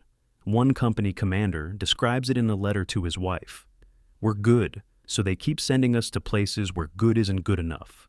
It's the curse of competence. Organizations depend on their best performers until those performers burn out or die, while less capable units sit in quiet sectors. The individual soldier experience within the division varies dramatically based on when they joined. The Mortain and Arnhem veterans are psychologically battered, displaying symptoms that in later eras will be called PTSD, but in 1944 is just called being a soldier. They're jumpy, aggressive, pessimistic about survival odds, and cynically competent. They know how to fight, but have no illusions about why they're fighting. The September and October replacements are still processing the shock of being in a combat unit. Many are teenagers who joined expecting something like their fathers described from the First World War, tragic but honorable service defending the fatherland. Instead, they're facing industrialized slaughter on a scale that renders individual heroism almost meaningless. One 17-year-old replacement writes home, "The veterans say we're elite troops. They also say elite just means we die in harder battles." It's gallows humor, but it reflects a clear-eyed understanding of what their reputation actually means. Gefreiter Wolf's perspective has evolved in the 3 months since Mortain. He's still alive, which already puts him in a minority. His original squad of 12 men now has 4 survivors, the rest killed, wounded, or transferred. He's learned the small skills that keep soldiers alive, how to dig a fighting position that provides maximum protection with minimum visibility, where to position himself during artillery barrages, which sounds indicate incoming fire versus outgoing, how to sleep in 30-minute increments while remaining alert enough to wake and fight. He's also learned to turn off emotional responses to things that would have horrified him in civilian life. He steps over dead bodies without really seeing them, eats while artillery pounds positions 500 meters away, sleeps in buildings that smell like death. The human capacity for psychological adaptation to horror is both remarkable and disturbing. Wolf is becoming a competent soldier precisely by becoming slightly less human, constructing emotional armor that lets him function in circumstances that should be psychologically shattering. The division's internal culture by October 1944 reflects the strange psychology of elite military units in losing wars. There's immense pride in their combat record, in the Arnhem's success, in the grudging respect they know Allied forces hold for them. There's also deep cynicism about the war's outcome, and bitter resentment toward the Nazi leadership that continues issuing grandiose orders while the strategic situation deteriorates. One popular dark joke circulating among the troops, they call us the Windhund Division because we run fast toward the enemy while everyone else runs away from them. It's humor that acknowledges both their effectiveness and the futility of that effectiveness. They're winning tactical battles while losing the strategic war, and everyone knows it. The statistical reality of the division's combat record is simultaneously impressive and damning. From July through October 1944, they've engaged 23 different Allied divisions, American, British, Canadian, and Polish, across 4 major battles and dozens of smaller engagements. They've achieved an overall kill-to-loss ratio of approximately 3.7 to 1 against Allied armor, remarkable for the period. They've never been routed or forced into disorderly retreat, always maintaining unit cohesion even in defeat. But they have also lost 5,700 men killed or permanently disabled, more than 1/3 of all personnel who ever served in the division, and been rebuilt twice from near destruction. The mathematical trajectory is obvious to anyone willing to calculate it. At current attrition rates, the division will cease to exist as a coherent formation by February or March 1945, either through destruction in battle or dissolution through personnel reassignments. Allied intelligence makes one critical mistake in their assessment. They don't distinguish between the division's actual capability and the mythology surrounding it. British and American briefing documents describe the 116th as if it's permanently at peak combat effectiveness, always ready, always dangerous, always the elite force that stopped Market Garden. The reality is that the division's effectiveness fluctuates dramatically based on recent casualties, replacement integration, and equipment status. In mid-September at Arnhem, they were genuinely formidable. By late October, after absorbing another 1,000 casualties and receiving poorly trained replacements, they are notably weaker despite what Allied intelligence reports claim, but reputation has momentum. Once a unit is assessed as elite, that assessment tends to persist beyond the facts supporting it. The mystique creates expectations the division increasingly struggles to meet. Wehrmacht propaganda celebrates them as an example of German martial spirit, featuring them in newsreels and newspaper articles about defensive victories. Nazi Party officials visit the division to boost morale and return to Berlin, describing superhuman soldiers who stop enemy offensives through superior will. The reality, as Lovo observes dryly, is that they stop enemy offensives through superior tactical competence and then lose the ground anyway when the enemy brings up more reserves than Germany can match. The propaganda needs victories and heroes. The division provides tactical competence and survival. It's not the same thing, but in Germany's deteriorating situation, in October 1944, competence is rare enough to qualify as heroic. The ultimate irony of the Windhund mystique is that it makes the division a target for destruction, while providing no actual advantage beyond psychological. Allied commanders who believe they're facing elite troops call up more artillery support, more airstrikes, more tanks, bringing overwhelming force to ensure victory. The 116th faces disproportionate enemy attention because their reputation marks them as dangerous. They're not just fighting Allied armies, they're fighting Allied perceptions that their reputation created. And reputation, unlike armor or artillery, provides zero tactical advantage when the shooting starts. It just ensures that more shooting comes your way. By late October 1944, the division that earned legendary status through tactical excellence will begin paying the price for that legend. The Allies have marked the Windhund Division for destruction. And in the grinding mathematics of industrial warfare, what the Allies mark for destruction eventually gets destroyed. October 1st, 1944, 1700 hours. General Lieutenant Gerhard Graf von Schwerin walks through the ruins of Aachen Cathedral, his boots echoing on cracked medieval stone while late afternoon sunlight streams through blast-damaged stained glass. The cathedral has stood for over 1,000 years, surviving wars and revolutions and religious upheavals. But it might not survive the next 2 weeks. Von Schwerin has commanded the 116th Panzer Division for 6 months, led them through Mortain and Arnhem, watched thousands of his soldiers die in battles that delayed defeat without preventing it. Now he's been ordered to defend Aachen, the first major German city threatened by Allied advance, to fight for every stone, as Hitler's orders specify, to transform this historical city into a battlefield that will kill thousands of civilians and soldiers for no meaningful strategic gain. He's meeting with Bishop Wilhelm Müller, the cathedral shepherd, ostensibly to discuss civilian evacuation procedures. In reality, he's decided to commit an act that Wehrmacht law defines as treason punishable by death. Aachen, in October 1944, is a city trapped between history and destruction. Population before the war was 165,000, making it a significant urban center by German standards. By October 1st, the population has dropped to approximately 20,000. Most civilians evacuated west into Germany proper, fleeing ahead of the advancing Americans. Those who remain are mostly elderly people who refuse to leave homes they've lived in for decades, city officials trying to maintain basic services, and scattered families who had nowhere else to go. The city sits directly on the German-Belgian border, making it symbolically important as the first significant German city in the path of Allied advance. Hitler has declared it a Festung, fortress city, to be defended to total destruction if necessary. Von Schwerin looks at the orders and sees nothing but pointless slaughter. The city is already surrounded on 3 sides. American forces have overwhelming firepower. Defending Aachen won't stop the Allied advance, just slow it by days or weeks, while reducing a historical city to rubble and killing everyone inside. The conversation with Bishop Müller is conducted in careful language, both men aware that walls have ears and that what they're discussing borders on treason.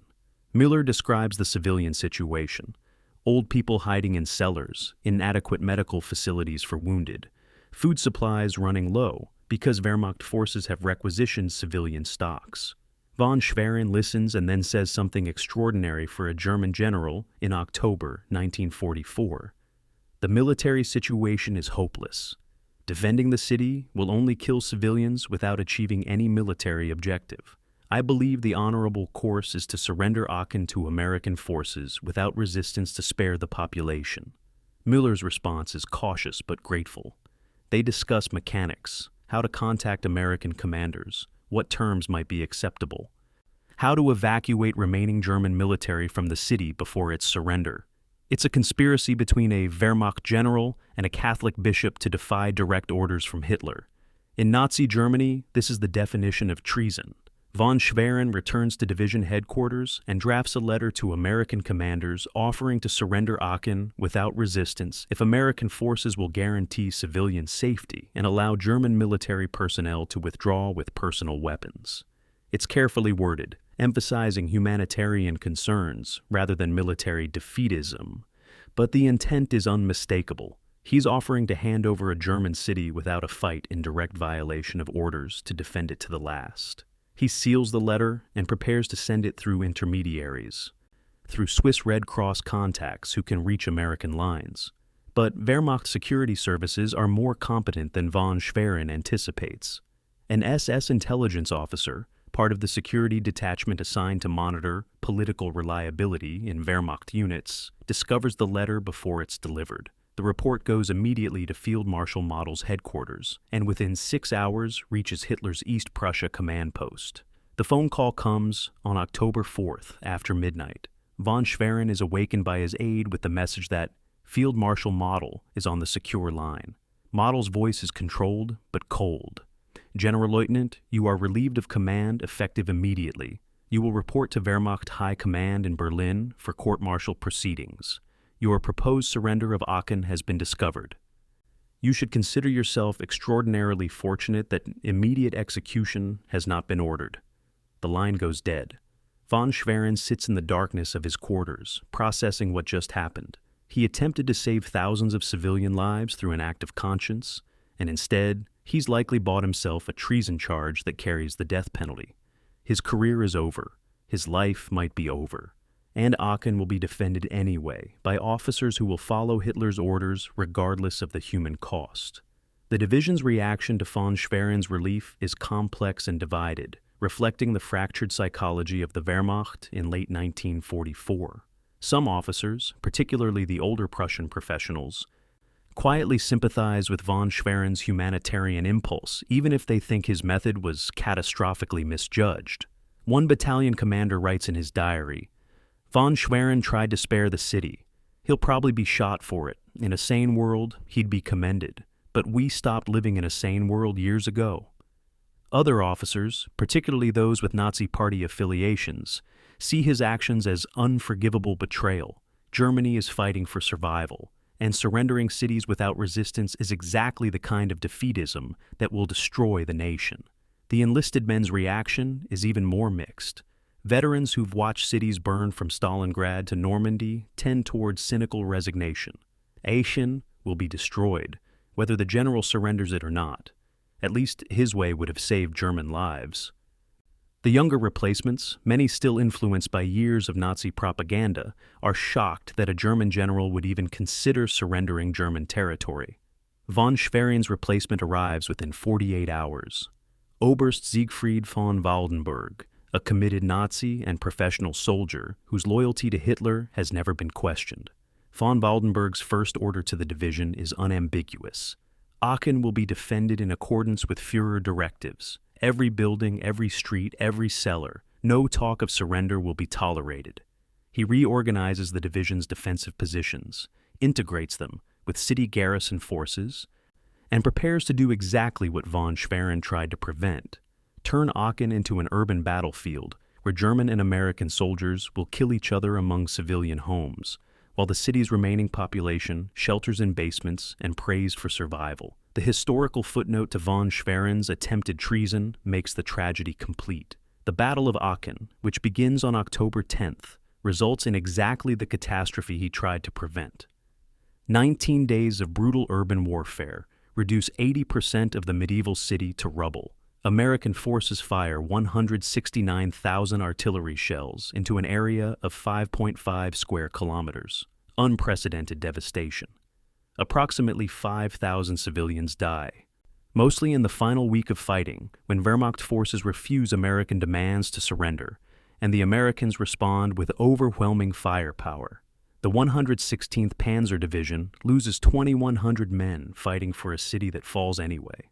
American casualties exceed 3,000, and when it's over, Aachen is a smoking ruin, its historical architecture destroyed, its civilian population decimated for the sake of delaying the American advance by less than 3 weeks.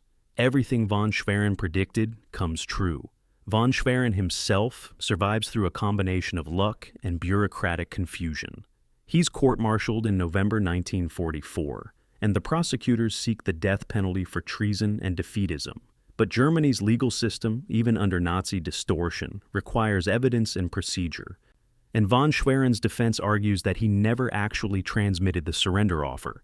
It was discovered before delivery, making his crime one of intent rather than action. The court, uncomfortable with executing an aristocratic general officer who has decades of honorable service and a combat record, including both world wars, compromises. Von Schwerin is convicted of defeatism and sentenced to fortress confinement, essentially house arrest in a military prison. It's designed to remove him from command while avoiding the political complications of executing a popular general. He sits out the rest of the war in confinement, surviving where thousands of his former soldiers die. In May 1945, American forces liberate his prison. He lives until 1980, dying in quiet obscurity, remembered by historians as the general who tried to spare a city and was punished for his humanity. The division soldiers process von Schwerin's relief in the context of their own deteriorating circumstances. For men like Wolf, who've been fighting since August, the general's attempted surrender represents something simultaneously admirable and threatening. Admirable because it acknowledged the obvious truth that defending Aachen was pointless cruelty. Threatening because if generals can surrender cities, what does that mean for soldiers who are supposed to fight to the death? The incident crystallizes a moral question that haunts the Wehrmacht in its final months. At what point does military duty become complicity in mass murder? If defending Aachen serves no military purpose and kills thousands of Germans, what makes following orders honorable rather than criminal? These aren't questions soldiers can afford to dwell on while trying to survive, but they corrode morale in ways that no amount of propaganda can repair. Loewe's perspective, as always, is grimly practical. He knew von Schwerin personally. The general visited his company after Arnhem to commend their performance. He respects von Schwerin's courage in trying to do the right thing, even while recognizing that the attempt was doomed from the start. The Wehrmacht is an institution that rewards obedience and punishes independent thinking, especially when that thinking contradicts Hitler's orders. Von Schwerin's mistake wasn't moral, it was tactical. He tried to save Aachen through official channels, in a system where official channels only work for implementing Hitler's will, never for contradicting it. If he'd wanted to save lives, Loewe thinks, he should have just quietly withdrawn his forces and let the Americans take the city unopposed, presented it as a tactical retreat rather than a surrender. But that would have required deceiving his superiors, and von Schwerin was too much the honorable Prussian officer to lie. So instead, he told the truth and got court-martialed, while the city he tried to save burned anyway. The ultimate lesson of von Schwerin's treason is that individual conscience has no place in totalitarian military structures. The Wehrmacht in 1944 isn't a neutral instrument that officers can use for humanitarian purposes. It's a machine designed to implement Hitler's will, and that will includes fighting to total destruction if ordered. Officers who try to subvert that purpose, no matter how honorable their intentions, will be crushed by the system they're part of. Von Schwerin attempted to place civilian lives above military orders, to assert that humanity trumps obedience. The system's response was swift and definitive: relieved, court-martialed, imprisoned, erased from command. His replacement received clear instructions to do exactly what von Schwerin tried to prevent, and the division will follow those instructions into the charnel house of urban warfare. The question that haunts the survivors is whether von Schwerin was right to try and wrong in method, or whether the whole concept of honor in the Wehrmacht has become an oxymoron, a word describing something that can't exist in the reality they're living. The answer will come in the ruins of Aachen, written in German and American blood, spelled out in civilian corpses and shattered medieval architecture, and it will confirm everything von Schwerin feared. October 11th, 1944. 0600 hours. Gefreiter Hans Wolf crouches behind the shattered marble reception desk of the Hotel Quellenhof, one of Aachen's grand spa hotels, now transformed into a fortress position on the second day of urban combat. The lobby that once hosted European aristocracy taking thermal waters is a nightmare of broken glass, collapsed chandelier, and the thick dust that fills every building in a city under artillery bombardment.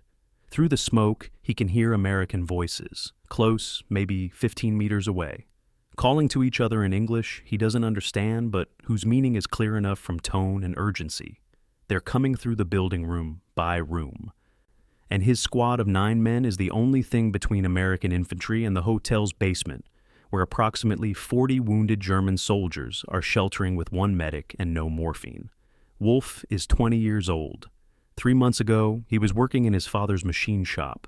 Now he's checking the magazine in his Sturmgewehr 44 assault rifle, counting rounds by touch, 27 left, and calculating how long 9 men can hold one building against an entire American company. The Battle of Aachen represents a return to the kind of warfare that died in the trenches of the First World War. Intimate, brutal, measured in meters rather than kilometers, where you can hear your enemies breathing on the other side of a wall before you kill them. The city's street plan works against modern armor warfare: narrow roads, tight corners, buildings that channel armored vehicles into killing zones where Panzerfaust teams can strike from cellars and upper floors. The Americans are using a combined arms approach: infantry supported by tanks and tank destroyers, engineers with flamethrowers and demolition charges, artillery that can drop shells on individual buildings with terrifying accuracy. The Germans are defending with depleted units fighting from rubble, using the ruins themselves as fortifications, turning every structure into a miniature fortress that has to be reduced through close combat. It's the Eastern Front's Stalingrad tactics transposed to a German city, with all the horror that implies. Hotel Quellenhof becomes a microcosm of the larger battle's insanity. The building's thick 19th century construction, stone walls, heavy floor joists, solid interior partitions, makes it naturally defensible but also creates a maze where small units can get isolated and destroyed piecemeal. Wolf's squad holds the second floor, maintaining a position covering the main staircase and the service corridor that connects to the kitchen area.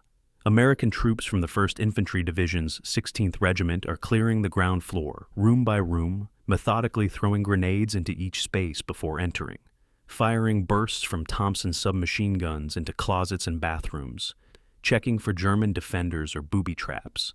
The process is slow but thorough, and it's moving steadily toward the staircase Wolf is defending. He knows, with the 6 certainty soldiers developed for these calculations, that his squad can inflict casualties, probably kill 5 or 10 Americans in the close-range firefight that's coming, but they can't hold indefinitely against an enemy that has unlimited ammunition and reinforcements. The first assault comes at 0800 hours. Americans rush the staircase behind a barrage of grenades, 5 or 6 concussion grenades that fill the stairwell with overpressure and shrapnel, followed immediately by infantry charging up the stairs, firing from the hip.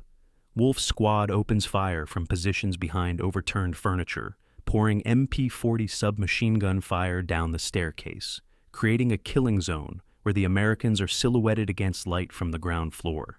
The attack collapses in seconds, Americans falling back down the stairs, leaving 2 bodies and blood trails. But Wolfe knows this was just reconnaissance by fire. The Americans were testing the position's strength, forcing the Germans to reveal their firing positions. The real assault will come differently, probably with supporting fire from a tank or tank destroyer positioned outside to blast through the walls.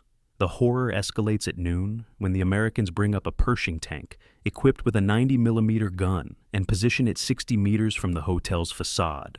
The first shot punches through the outer wall like tissue paper, the high explosive round detonating inside a third-floor room and bringing down part of the ceiling. Dust and smoke fill the building, making it nearly impossible to see or breathe. The second shot hits the main staircase Wolfe's squad is defending, obliterating the position they've been holding for 6 hours and killing 2 men instantly under collapsed masonry. The survivors fall back to interior rooms, coughing and disoriented, while American infantry uses the tank fire as cover to advance into the building. The defense has become survival. They're no longer holding ground. They're just trying to live through the next 5 minutes. The close combat that follows is what soldiers from every war describe with the same traumatized vocabulary: confused, terrifying, utterly disorienting. Wolfe finds himself in a servants' corridor fighting an American soldier at ranges under 3 meters, both men firing wildly, neither able to see clearly through the dust and smoke. He empties his magazine, hears the American's weapon click empty, and for one surreal moment, they're just 2 terrified young men staring at each other through the haze before both scramble for cover in different directions. He never learns if he hit the American or if the American hit him. In that kind of combat, you often don't know. You just fire in the direction of noise and pray you're still alive when the magazine runs dry. October 18th marks the psychological breaking point for many defenders, the day a phosphorus grenade detonates in the hotel's basement, where civilian families have been sheltering alongside wounded soldiers. White phosphorus is designed to create smoke for screening movement, but it's also an indiscriminate killer that burns at temperatures exceeding 1,000 degrees Celsius, igniting everything it touches and creating fires that can't be extinguished with water. The grenade falls through a ventilation shaft, accident or deliberate, nobody ever determines, and detonates among approximately 30 people packed into a space designed for storage. The screaming carries through the entire building, civilians and wounded soldiers burning alive, the few survivors staggering out with clothing on fire and skin melting off exposed flesh. Wolfe is part of the squad that tries to help, carrying out bodies, some still moving, some mercifully dead, all burned beyond recognition. He pulls a woman from the basement who might be 40 or 70, impossible to tell through the burns, who dies in his arms whispering something in German he can't make out through her destroyed lips. That night, he vomits until there's nothing left in his stomach, then dry heaves for another 10 minutes while his squad leader watches without comment. The tank warfare component of the Aachen battle demonstrates both the evolution of urban combat tactics and the desperate circumstances the 116th faces. Hauptmann-Löwe's company is committed to the city defense on October 15th with 14 Panthers, already under strength, and assigned to defend the Adalbertsteinweg, one of Aachen's main thoroughfares that the Americans need to control for logistics movement. Urban terrain negates most of the Panthers' advantages. The long 75mm gun is designed for killing at 1,000 to 2,000 meters, but in city fighting, engagement ranges collapse to 50 to 200 meters, where American Sherman tanks' inferior armor and guns matter less.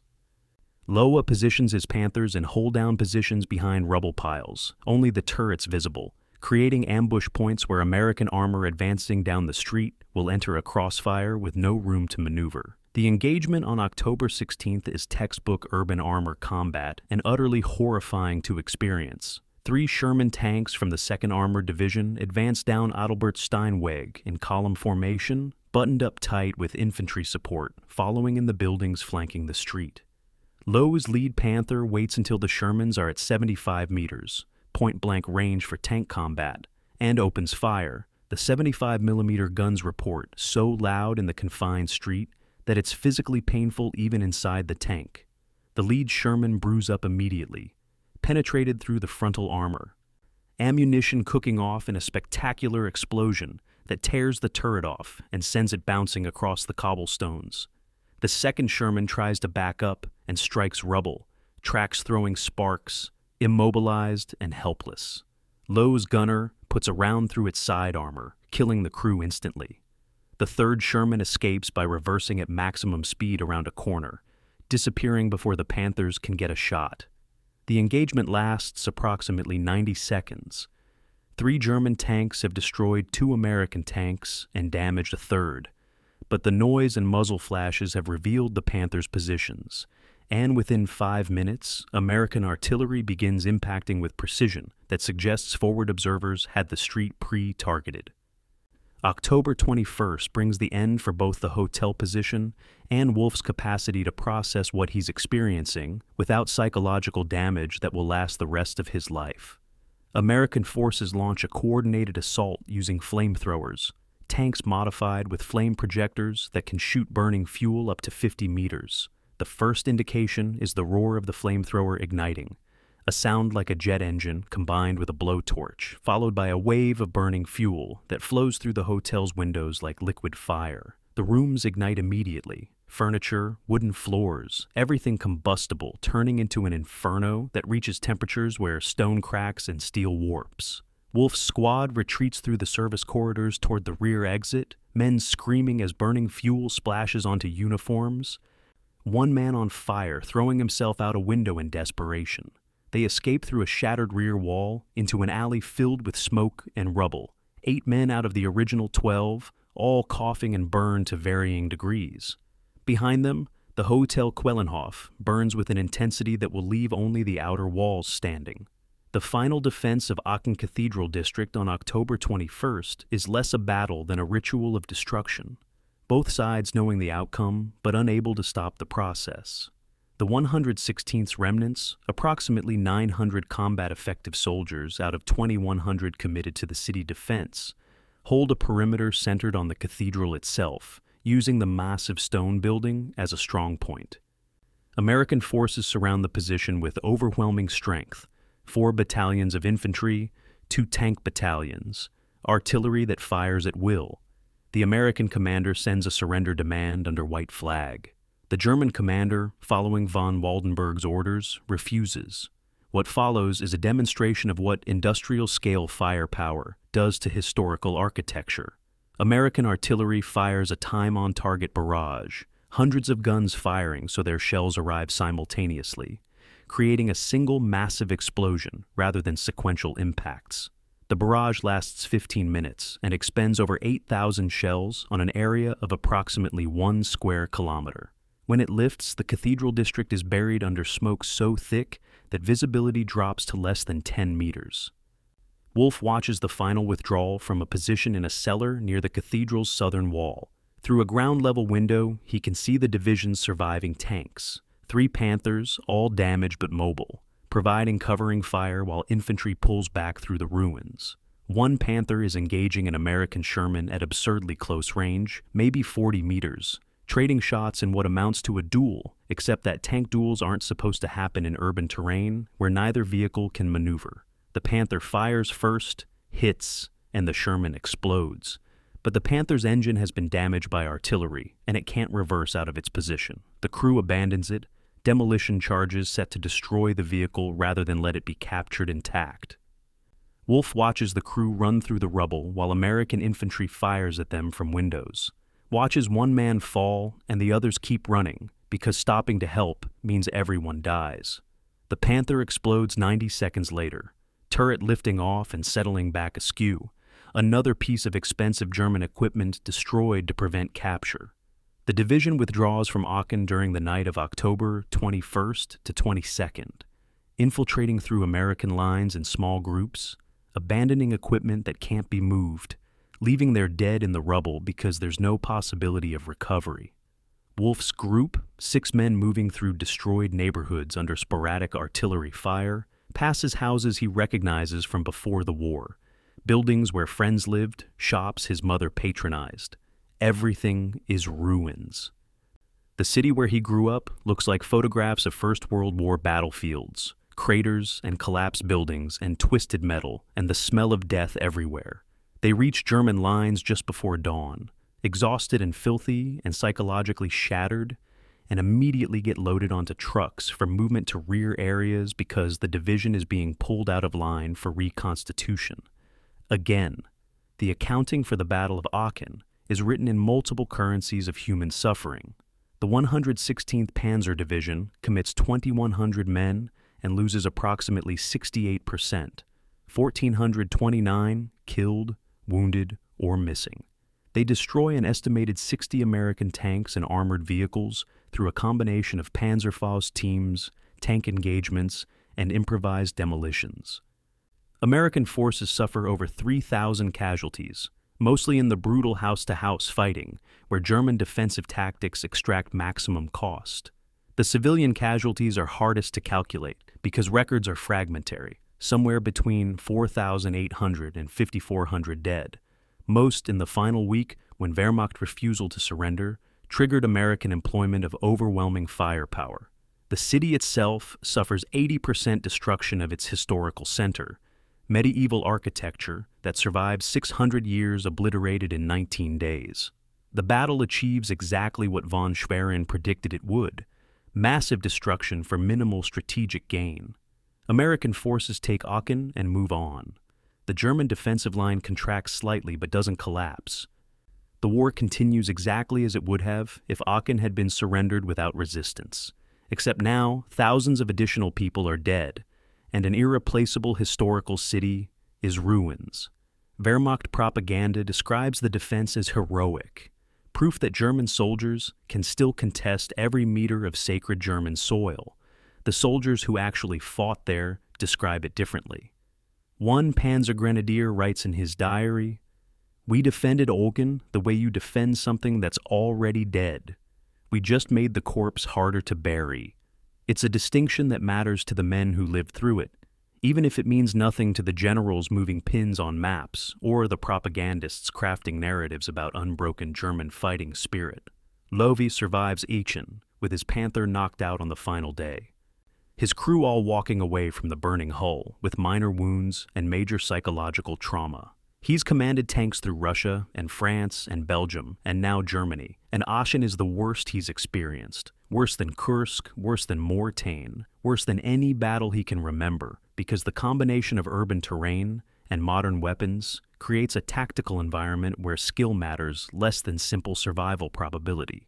Tank warfare in cities isn't warfare, it's systematic mutual destruction, where both sides feed machines and men into the grinder until one side runs out. The Americans didn't run out. The Germans did. Loewe receives orders promoting him to major and assigning him to command a tank battalion in the reconstituted division. He accepts the promotion with the enthusiasm of a man being assigned to organize his own execution. The 116th is being rebuilt for the 4th time. He knows, everyone knows, that each reconstitution is weaker than the last, that they are creating a simulacrum of a Panzer Division from whatever scraps the Wehrmacht can gather. But there's no option to refuse. You fight until you die, or the war ends. Those are the only choices left. The charnel house consumed the division. What emerges from reconstitution won't be the same formation that fought at Arnhem, or even the one that entered Aachen. It will be a ghost wearing familiar insignia, commanded to do the impossible, sent to battles that can't be won.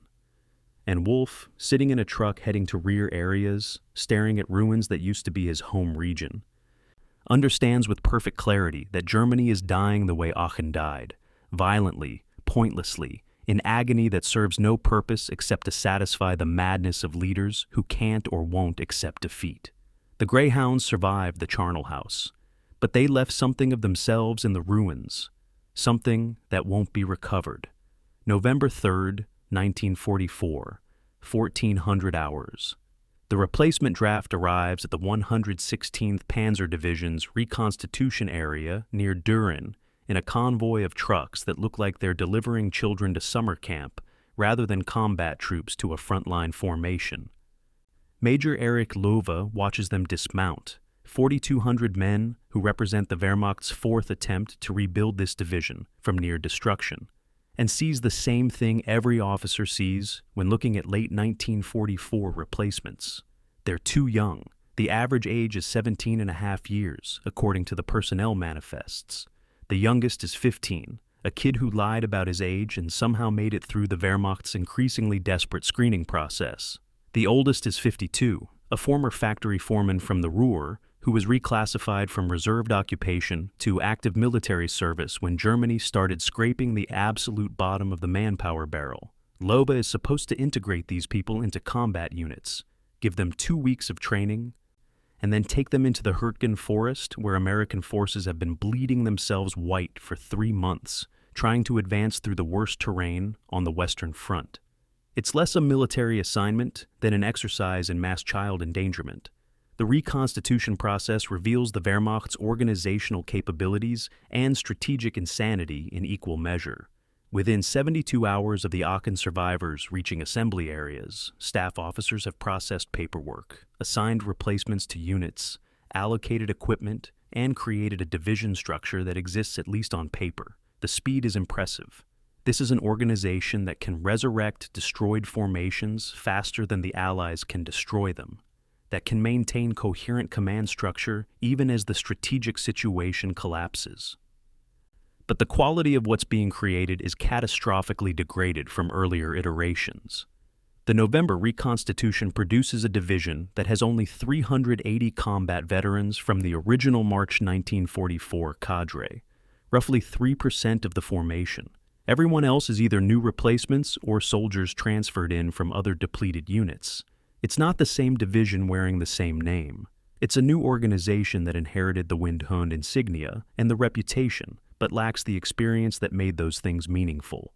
The training cycle that follows is simultaneously organized and futile, professional officers trying to compress years of tactical knowledge into days of abbreviated instruction. Eastern Front veterans run the new replacements through basic combat drills, how to dig proper fighting positions, how to move under fire, where to aim when engaging enemy armor, basic first aid for gunshot and shrapnel wounds. A 41-year-old Oberfeldwebel named Klaus Hartmann, who fought from Moscow to Normandy and survived wounds that should have killed him twice, finds himself teaching 16-year-olds how to throw grenades without blowing themselves up.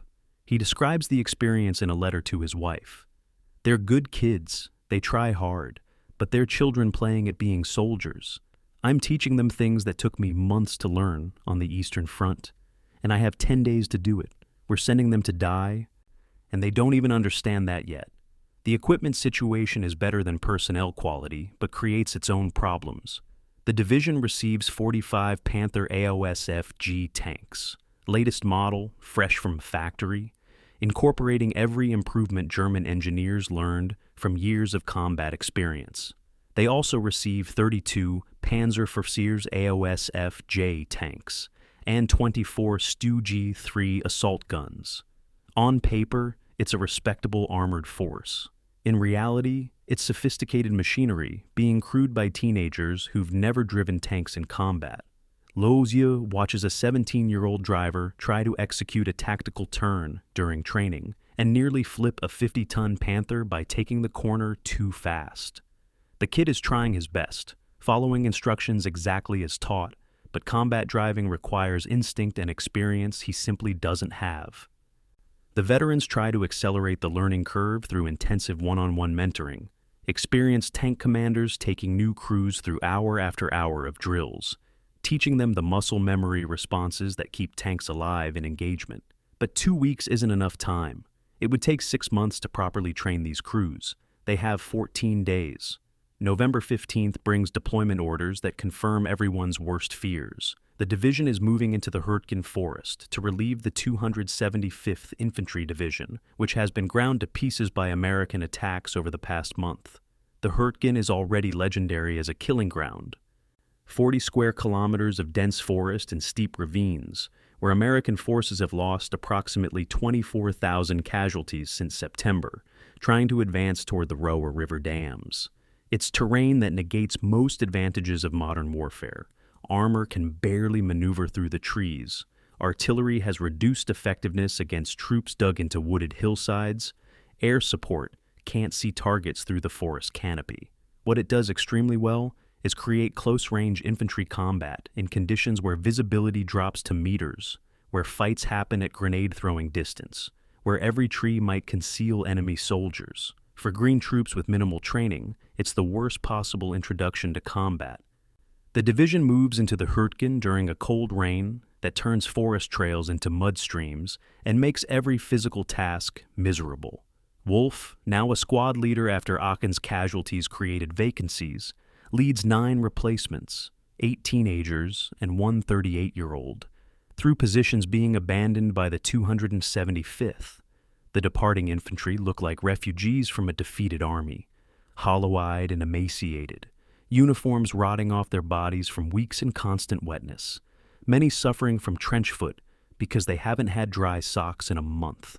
One 275th corporal grabs Wolf as they pass and says in a voice scraped raw, "Don't let them stay in the same position more than 12 hours. American artillery has every grid square pre-targeted.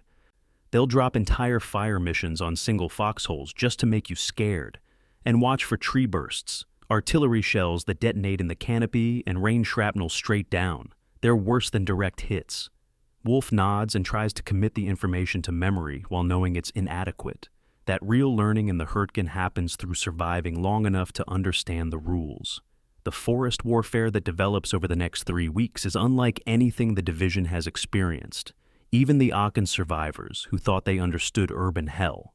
The Hurtgen is nature weaponized, terrain that kills as effectively as enemy fire. Trees that should provide cover become execution mechanisms when artillery shells burst in the canopy, creating air bursts that shower shrapnel and wood splinters over wide areas. The forest's thick growth restricts movement to narrow trails that become death traps when American forces register them for artillery. The constant wetness creates foot problems that progress from discomfort to medical emergency. Trench foot cases where flesh literally rots off bones because soldiers can't dry their feet for days at a time. Wolf loses one man to disease before he ever fires a shot in combat. The kid's feet so infected that the medic takes one look and sends him to the rear for evacuation and probable amputation. The American attacks come in waves throughout late November, methodical infantry assaults supported by artillery that fires in patterns designed to drive defenders from covered positions into killing zones. The 116th sectors face elements of the U.S. 4th and 28th Infantry Divisions, formations that have been ground down by weeks of forest combat and then rebuilt with replacements just as green as the German ones. It creates a strange symmetry, inexperienced American soldiers attacking inexperienced German soldiers through terrain that advantages neither side, both taking catastrophic casualties for minimal gains. Wolf experiences his first combat as squad leader on November 19th, when American infantry penetrates German lines during a dawn attack. The fighting happens at ranges under 20 meters, shapes moving through the fog between trees, muzzle flashes and screaming, and the wet impacts of bullets hitting bodies.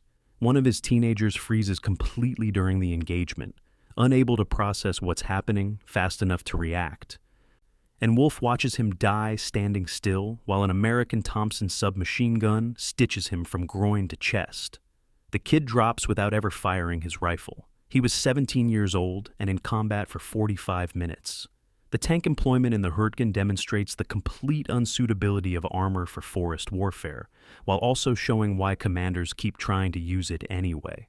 Lowe's Panthers can't maneuver effectively between trees spaced too close for a 50-ton tank's turning radius. They can't achieve their optimal fighting ranges because visibility through the forest rarely exceeds 200 meters. They can't effectively engage infantry dug into wooded positions because the trees provide too much cover and concealment, but they're still the most powerful weapons the division possesses. So they get committed anyway in roles they weren't designed for. Lowe's company spends most of late November functioning as mobile pillboxes, Panthers positioned in static locations, providing fire support for infantry rather than conducting armored maneuver warfare. It's psychologically frustrating for crews trained in mobile operations, and tactically it wastes the Panthers' capabilities while exposing them to infantry anti-tank weapons they'd normally avoid through movement. The psychological toll of Hurtgen combat manifests in ways that are obvious to anyone paying attention. but that the Wehrmacht's medical system has no capacity to address. Soldiers develop what's called in various eras shell shock, combat fatigue, or eventually PTSD, a cluster of symptoms including hypervigilance, inability to sleep, exaggerated startle response, emotional numbness, and increasing detachment from reality. One 19-year-old replacement in Wolf's platoon starts talking to himself during combat, having conversations with people who aren't there, and has to be evacuated to the rear before he gets someone killed through erratic behavior. Another soldier develops such severe tremors that he can't hold a rifle steady and sits in his foxhole crying uncontrollably until a frustrated sergeant simply shoots him in the leg to get him evacuated for medical reasons rather than disciplinary.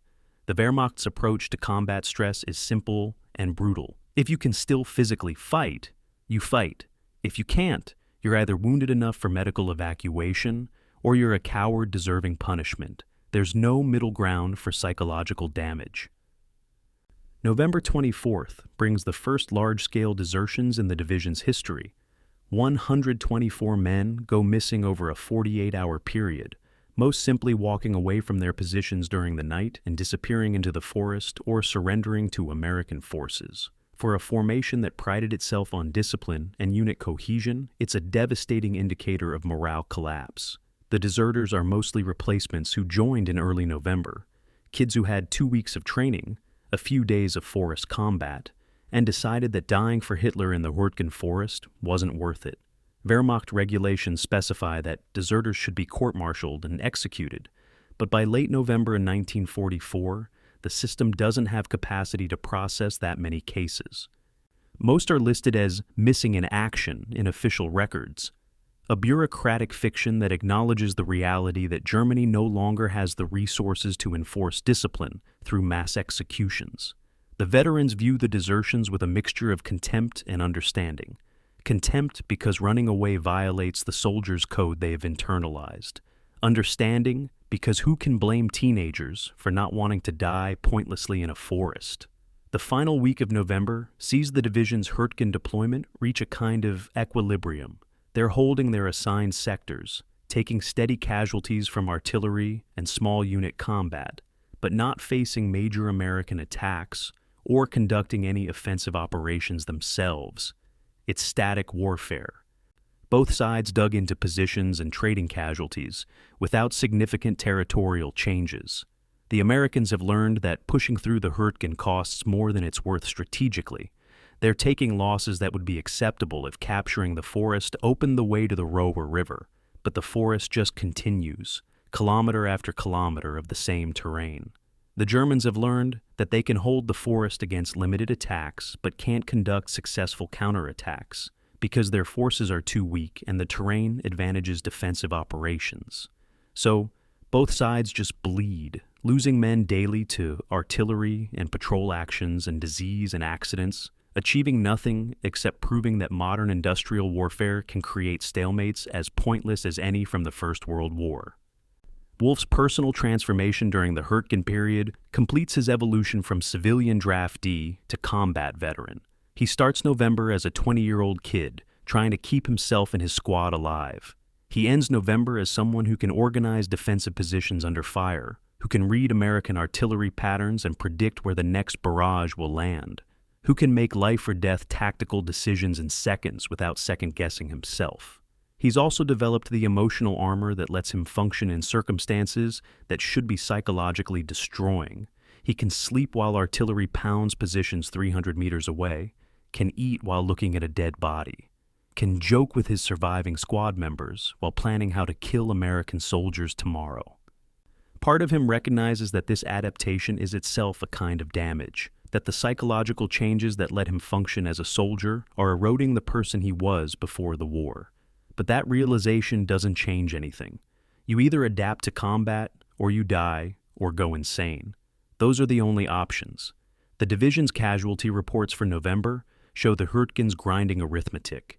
890 killed, 1,240 wounded, 370 missing or deserted. That's 2,500 men, nearly 20% of the division's strength, lost in 3 weeks of combat, that achieved no strategic objective and barely appears in historical accounts of the war's major battles. They held their sectors. The Americans didn't break through. And 2,500 German soldiers died, or were maimed for that entirely tactical and strategically meaningless achievement. The division receives 1,800 replacements in late November, enough to partially offset the losses, but not enough to restore combat power to anything approaching authorized levels. The replacements are, if anything, even younger and less trained than the November batch, 15 and 16-year-olds who have had less than 3 weeks in uniform before being sent to the division. Major Lowe looks at the personnel reports and does the mathematics. At current attrition rates, the 116th will be combat ineffective by mid-January. The only thing that might prevent that is getting pulled out of the line for rest and reconstitution. And the only reason they'd get pulled out is if Wehrmacht High Command needs them for something specific. On December 1st, the orders arrive confirming exactly that. The division is being withdrawn from the Hurried and moved to secret assembly areas in the Eifel region. No explanation is provided for the movement, but the veterans who've been fighting since summer can read between the lines. Germany doesn't pull divisions out of defensive positions unless they're planning an offensive. And in December 1944, with the strategic situation deteriorating on every front, an offensive can only be a desperate gamble. The Hurried nightmare is ending, but what's coming next might be worse. December 8th, 1944, 2200 hours. The sealed envelope arrives at division headquarters carried by a courier from Wehrmacht High Command, a captain with SS security credentials who refuses to let the documents out of his sight until he personally hands them to Oberst von Waldenberg. The division's new commander opens the envelope in his office with the courier watching, reads the first page, and his expression shifts from routine bureaucratic processing to something between shock and grim satisfaction. The orders are stamped Geheime Kommandosache, top secret command matter, and they specify movement, objectives, and attack timing for an operation so ambitious it seems disconnected from the reality of Germany's strategic situation in December 1944. The 116th Panzer Division is being assigned to 116th Panzer Corps for a major offensive through the Ardennes forest, with objectives including crossing the Meuse River, and the part that makes von Waldenberg read the sentence 3 times to confirm he's understanding correctly, advancing to capture Antwerp, the port city 120 kilometers behind Allied lines. It's the kind of operational plan that would be brilliant in 1940, when Germany had fuel, air superiority, and strategic initiative. In December 1944, it looks like madness disguised as military planning. The offensive that will become known as the Battle of the Bulge represents Hitler's last attempt to change the war's trajectory through a single decisive operation. The strategic logic is simultaneously coherent and delusional. Coherent because capturing Antwerp would cut off Allied logistics and potentially trap multiple British and American armies north of the German advance. Delusional because it requires resources Germany simply doesn't have and assumes Allied responses Germany can't control. The offensive will commit 250,000 German troops, including the Wehrmacht's last significant armored reserves, in a winter attack through terrain that's difficult for armor and against enemies who have overwhelming air superiority. Success requires surprise, rapid movement, adequate fuel supplies, and weather conditions that ground Allied aircraft. Failure means Germany will have expended its final reserves on a gamble that leaves the Western Front defenseless. Hitler is betting everything on this offensive working. The professional officers planning it know the odds are terrible, but can't say so without being relieved or worse. The 116th specific mission reveals the offensive's ambition and the planners' desperation in equal measure. They're assigned to the northern shoulder of the attack as part of 116th Panzer Corps, with orders to break through American positions near Mortain, seize bridges over the Ourthe River, and advance 50 kilometers to the Meuse in the first 48 hours. From there, they're expected to cross the Meuse, a major water obstacle, and continue the advance toward Antwerp another 70 kilometers through enemy-held territory. The plan assumes American forces will collapse in surprise and panic, that fuel supplies will be adequate for the entire advance, that bridges will be captured intact, and that Allied air power won't significantly interfere. Every assumption is optimistic to the point of fantasy, but the plan is what it is. Von Waldenberg briefs his battalion commanders on December 15th with instructions that the offensive's existence remains secret, even from company-grade officers, until 12 hours before the attack. Operational security is absolute. No reconnaissance, no radio traffic that might alert American intelligence, no deviation from normal defensive routine. The deception measures preceding the offensive are the last great triumph of German military intelligence in the Second World War. For 3 weeks, units move only at night, traveling under total radio silence and strict camouflage discipline. Dummy traffic is generated elsewhere to mislead Allied signals intelligence.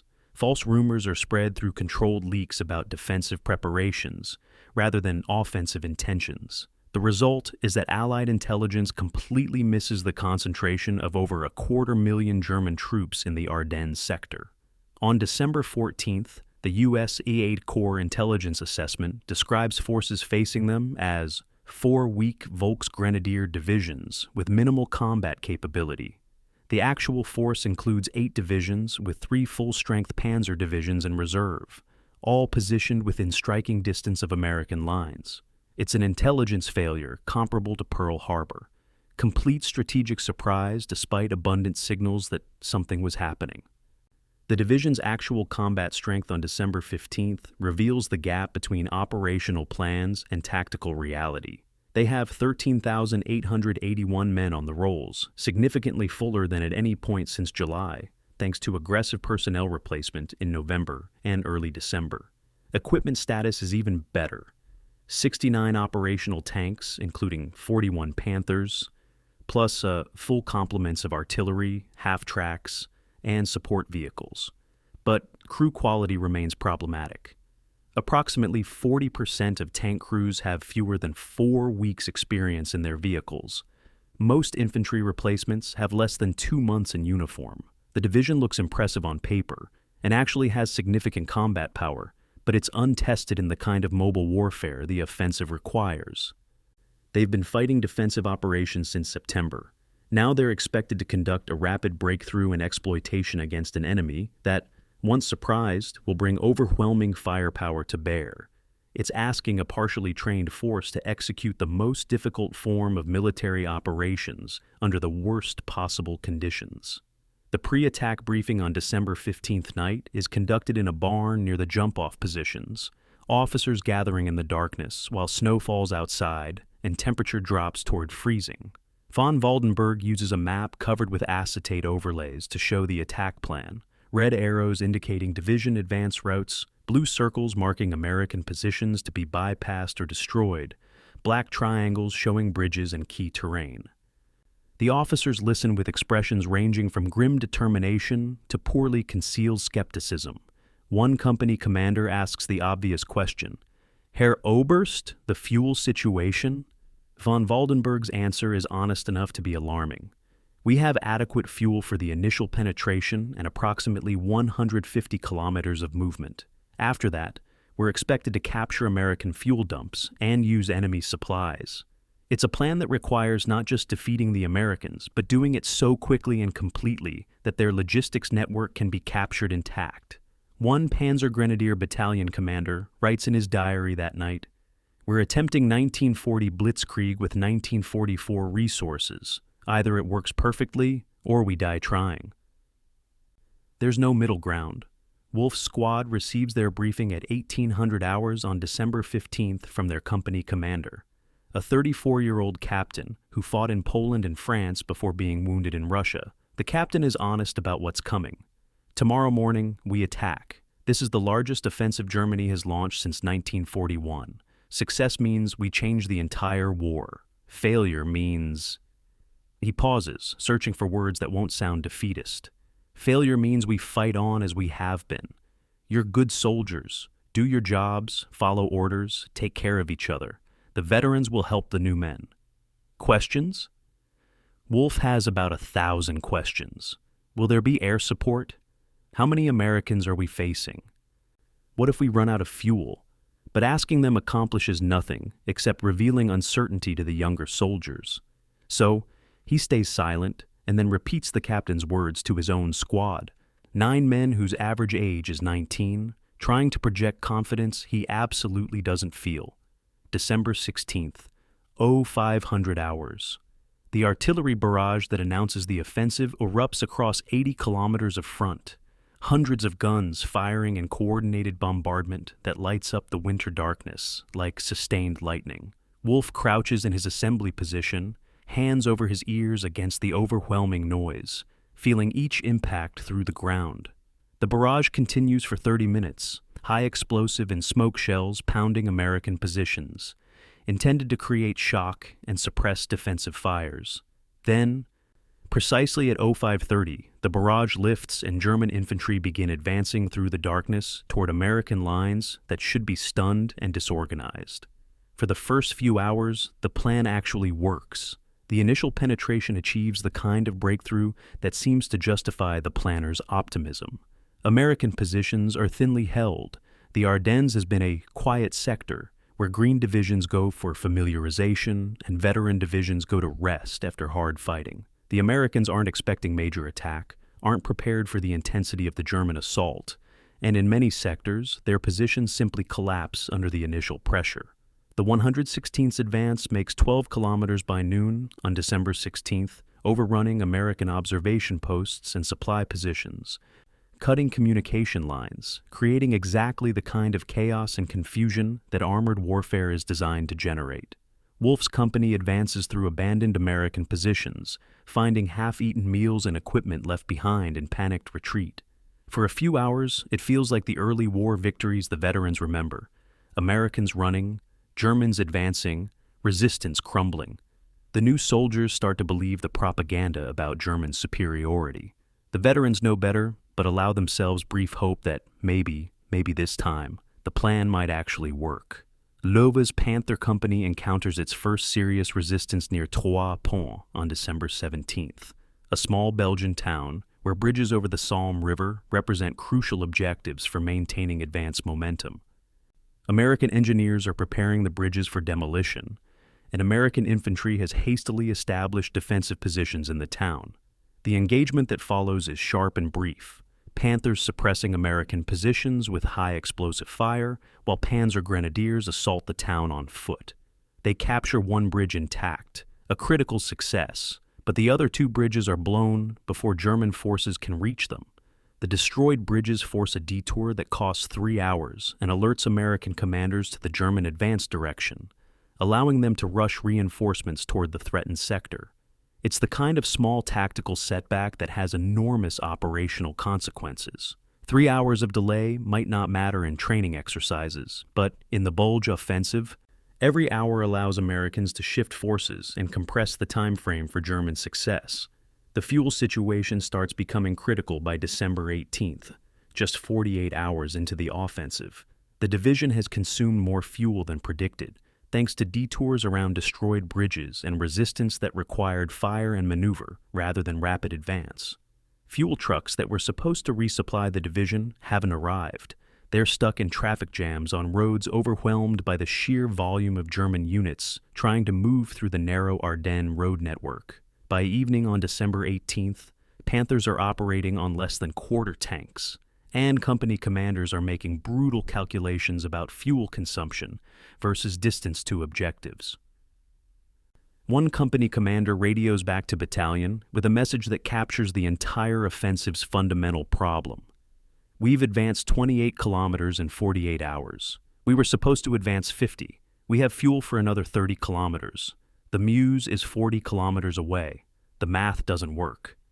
The response from higher command is to push forward and rely on captured American fuel stocks. But the Americans, learning from early mistakes, are systematically destroying their supply dumps rather than letting them fall into German hands. By December 20th, 72 hours into the offensive, the operational situation has crystallized into a pattern that defines the rest of the battle. The 116th has penetrated deeper than any other German division. They've reached within 5 kilometers of the Meuse at Dinant, the closest any German unit gets to their ultimate objective. They've destroyed 76 American tanks and captured over 1,200 prisoners. They've demonstrated exactly the tactical excellence and aggressive momentum that made them effective. But they're also running critically low on fuel, facing increasing American resistance as reserves arrive, and beginning to take serious casualties from American artillery and tank destroyers that are being rushed into the battle. The weather, which has been overcast and snowy, perfect for grounding Allied air power, is forecast to clear in the next 24 to 48 hours.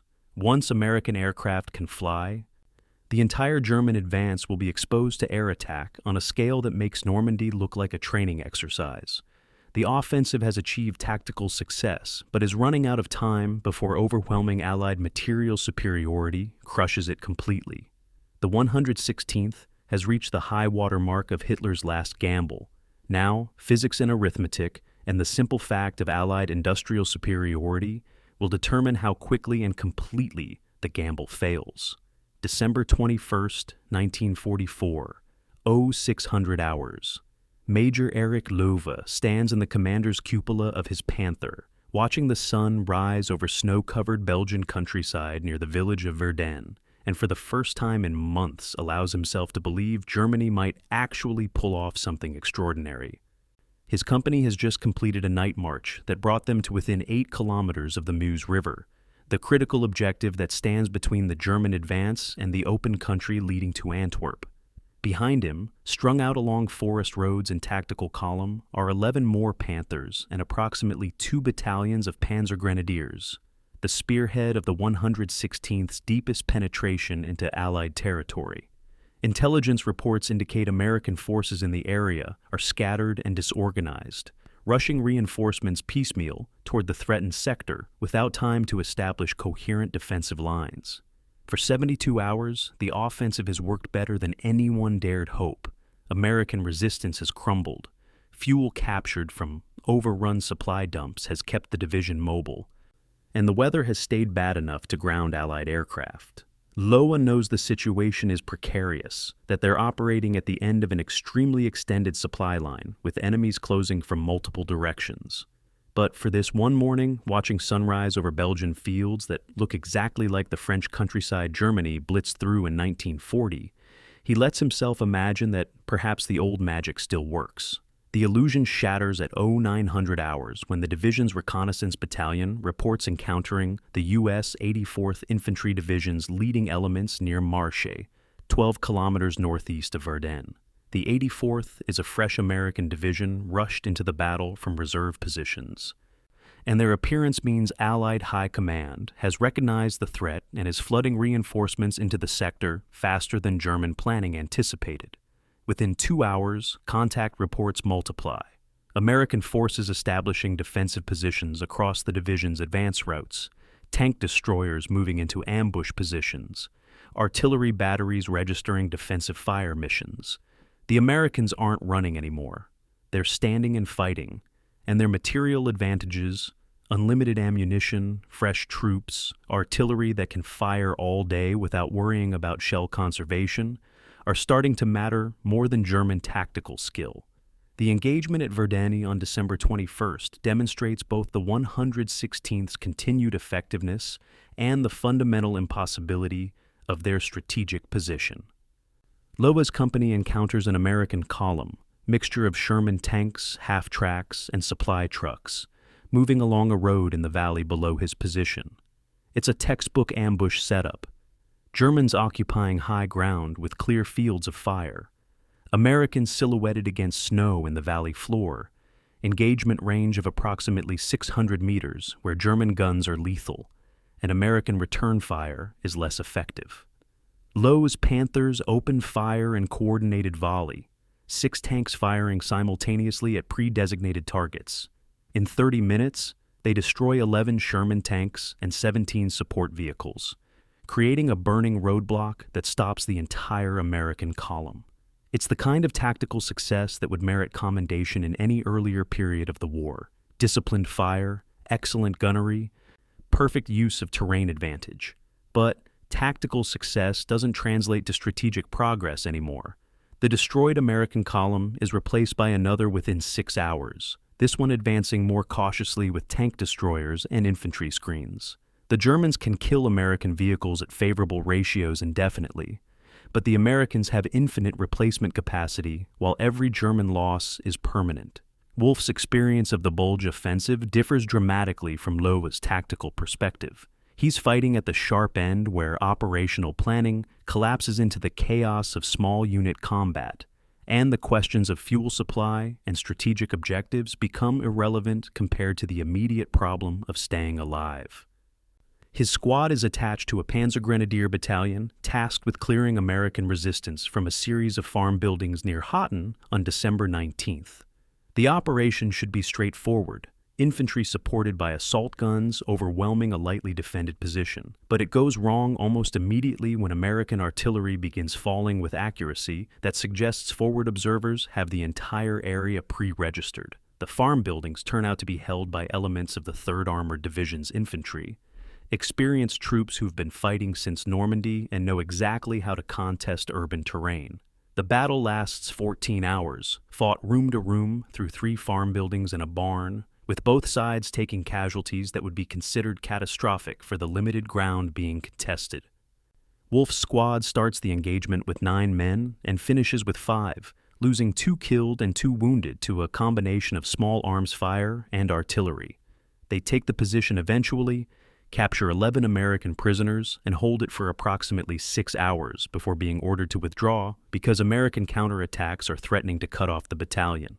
It's the kind of tactical absurdity that characterizes the entire offensive, taking ground at high cost, holding it briefly, then abandoning it because the larger operational situation has deteriorated. December 23rd brings the event that dooms the entire offensive more decisively than any American counterattack. The weather clears. For a week, overcast skies and snow have grounded most Allied aircraft, giving German forces freedom of movement they haven't enjoyed since 1941.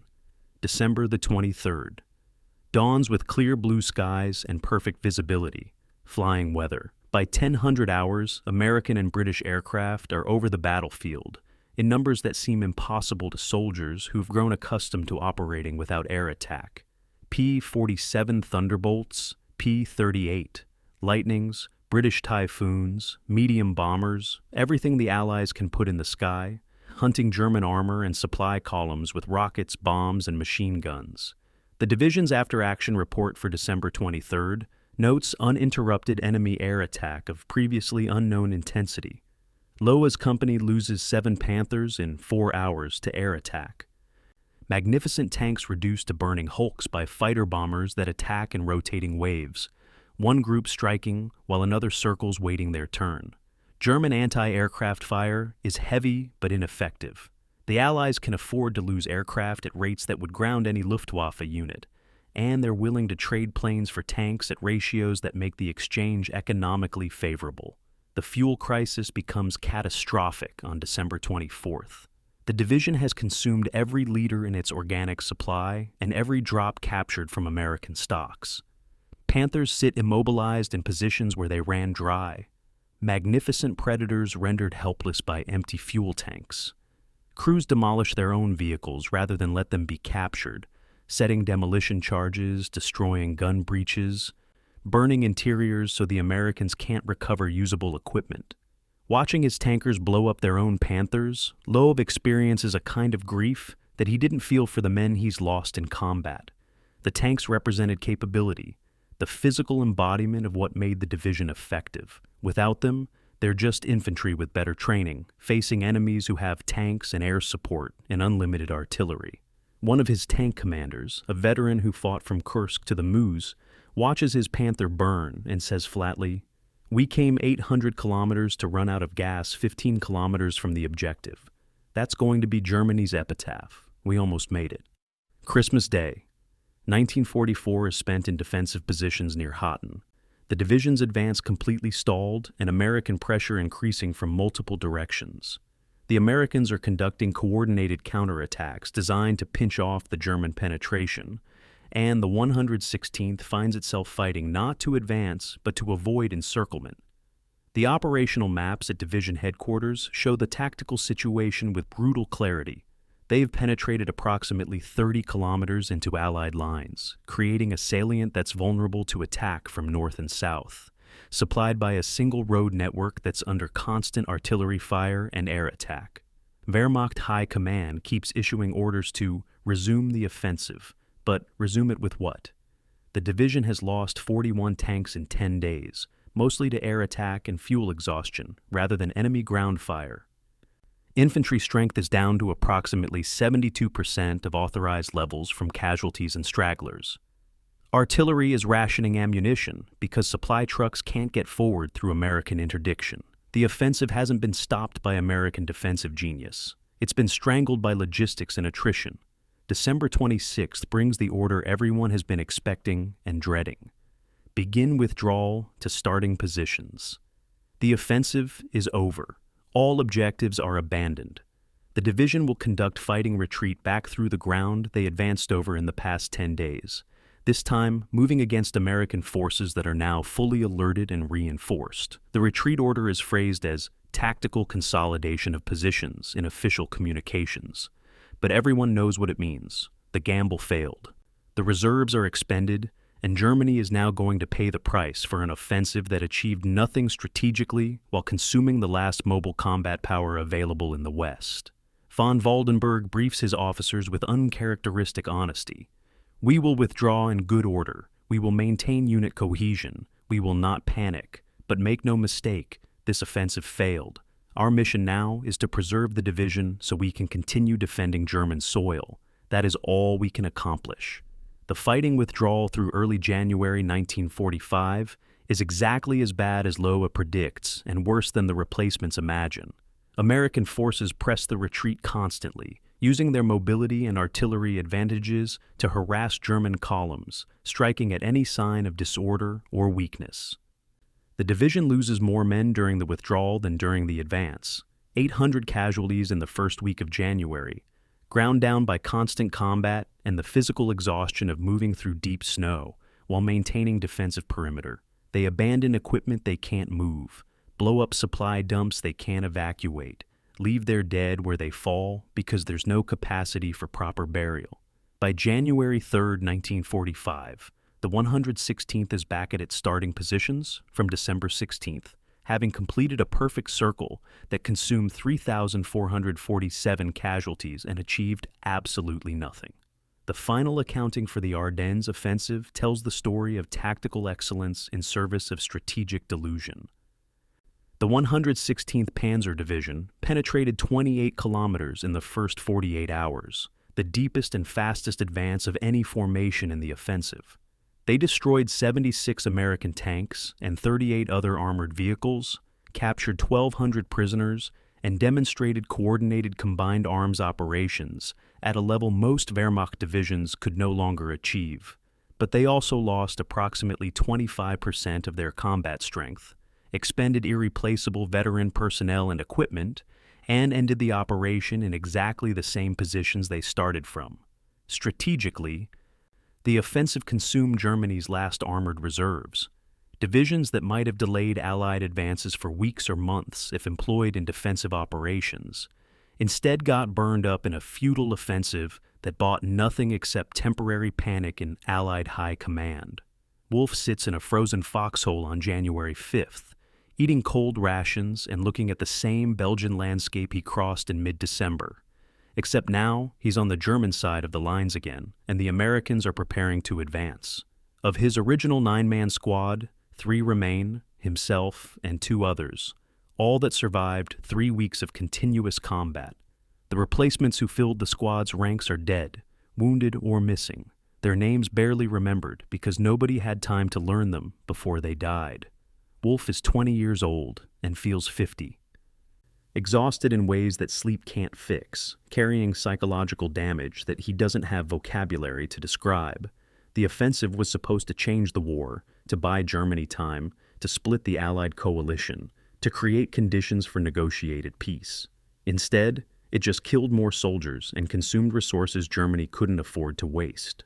The mathematics of the war remain unchanged. Germany is being crushed between Soviet mass and Allied material superiority. fighting enemies who can replace losses while German strength only declines. The bulge didn't change that. It just made the end come faster. Lova's perspective is even more bitter because he understands the operational implications better than the enlisted men. The division's performance during the bulge was everything professional officers could ask for. They executed orders competently, fought with skill and determination, achieved tactical success against significant odds. And it meant absolutely nothing. The Americans took casualties and replaced them within weeks. The British shipped reinforcements from England. The entire Allied coalition barely noticed the dent the Germans made. But Germany's losses are permanent. Those 41 tanks won't be replaced. Those 3,000 casualties represent experience and combat capability that can't be reconstituted. The Wehrmacht expended its last strategic reserve on an operation that Hitler designed based on wishful thinking rather than realistic assessment of German capabilities. Now the Western Front will collapse because there's nothing left to stop Allied advances when they resume. Lova writes in his diary on January 7th, "We proved we could still fight. We demonstrated tactical competence and aggressive spirit. We achieved nothing. The bulge was Germany's death rattle disguised as a roar. What comes next is just the dying." January 15th, 1945. General Major Siegfried von Waldenberg sits in a commandeered farmhouse that serves as division headquarters, reading an intelligence summary that makes his stomach turn. The report, compiled from multiple sources including aerial reconnaissance, signals intercept, and prisoner interrogation, describes Soviet offensive operations launched in Poland on January 12th, an assault involving 2.2 million men, over 6,000 tanks, and artillery concentrations that make anything on the Western Front look like a skirmish. The Soviet objective is to crush German forces in Poland and drive to the Oder River, eliminating the last defensive barrier before Berlin. Initial reports indicate German defensive lines collapsing completely, entire divisions ceasing to exist as coherent formations, refugees flooding westward ahead of the Soviet advance. Von Waldenberg has spent his entire military career on the Eastern or Western fronts, understanding intellectually that Germany faces enemies on both sides, but viscerally focused on whichever front he's assigned to. Now, he's forced to confront the totality of Germany's strategic situation. The 116th is defending the Rhineland against Allied forces that will resume their offensive any day, while simultaneously Germany's eastern defenses are disintegrating under Soviet assault. There's no reserve to rush to either crisis. The bulge consumed the last mobile formations. What's left is what's in place. When those units are destroyed, there's nothing behind them except cities filled with civilians. The division's position on January 15th reflects the cumulative degradation of 5 months of continuous combat. They're holding a 23-kilometer sector of the Rower River line with approximately 9,200 men, down from the 13,800 who started the bulge offensive just 4 weeks ago. Equipment status is catastrophic. 28 operational tanks, less than 40% of organic artillery, chronic shortages of everything from ammunition to medical supplies. The defensive positions are adequate. The rower provides a natural obstacle, and engineers have prepared demolitions on all bridges. But adequate positions mean nothing when the defenders lack depth, reserves, or the capability to respond to penetrations. Von Waldenberg looks at his operational maps and sees what every German commander sees in January 1945, a thin crust of frontline forces holding against enemies who can achieve local superiority anywhere they choose to concentrate, with nothing behind the crust except more crust until you reach cities that have never been prepared for defense. The American offensive resumes on February 8th after a month of relative quiet while both sides recovered from the bulge. The assault is methodical and overwhelming, U.S. 9th Army attacking with 6 divisions on a narrow front, supported by artillery that fires over 80,000 shells in the first 24 hours. The 116th faces elements of the 84th and 102nd Infantry Divisions, formations that have learned from earlier battles to bring overwhelming firepower and not rely on infantry assault alone. The Americans don't try to infiltrate or maneuver cleverly. They just pound German positions with artillery until resistance is suppressed, then advance with infantry and armor in coordinated waves. It's industrial warfare at its most mechanical, the application of material superiority so overwhelming that German tactical skill becomes irrelevant. Wolfe experiences the opening barrage from a bunker position on the Rower's east bank, hour after hour of impacts that collapse his ears and make coherent thought impossible. The physical sensation of Earth jumping under repeated artillery strikes. When the barrage finally lifts at dawn on February 9th, he emerges from the bunker to find half his squad's positions destroyed and 2 men dead from direct hits that turned foxholes into graves. The Rower crossing on February 9th through 10th reveals how much American operational competence has evolved since Normandy. They don't attempt contested river crossings under fire. They suppress German positions with artillery and airstrikes until resistance is minimal, then cross with engineer support and massive force concentrations.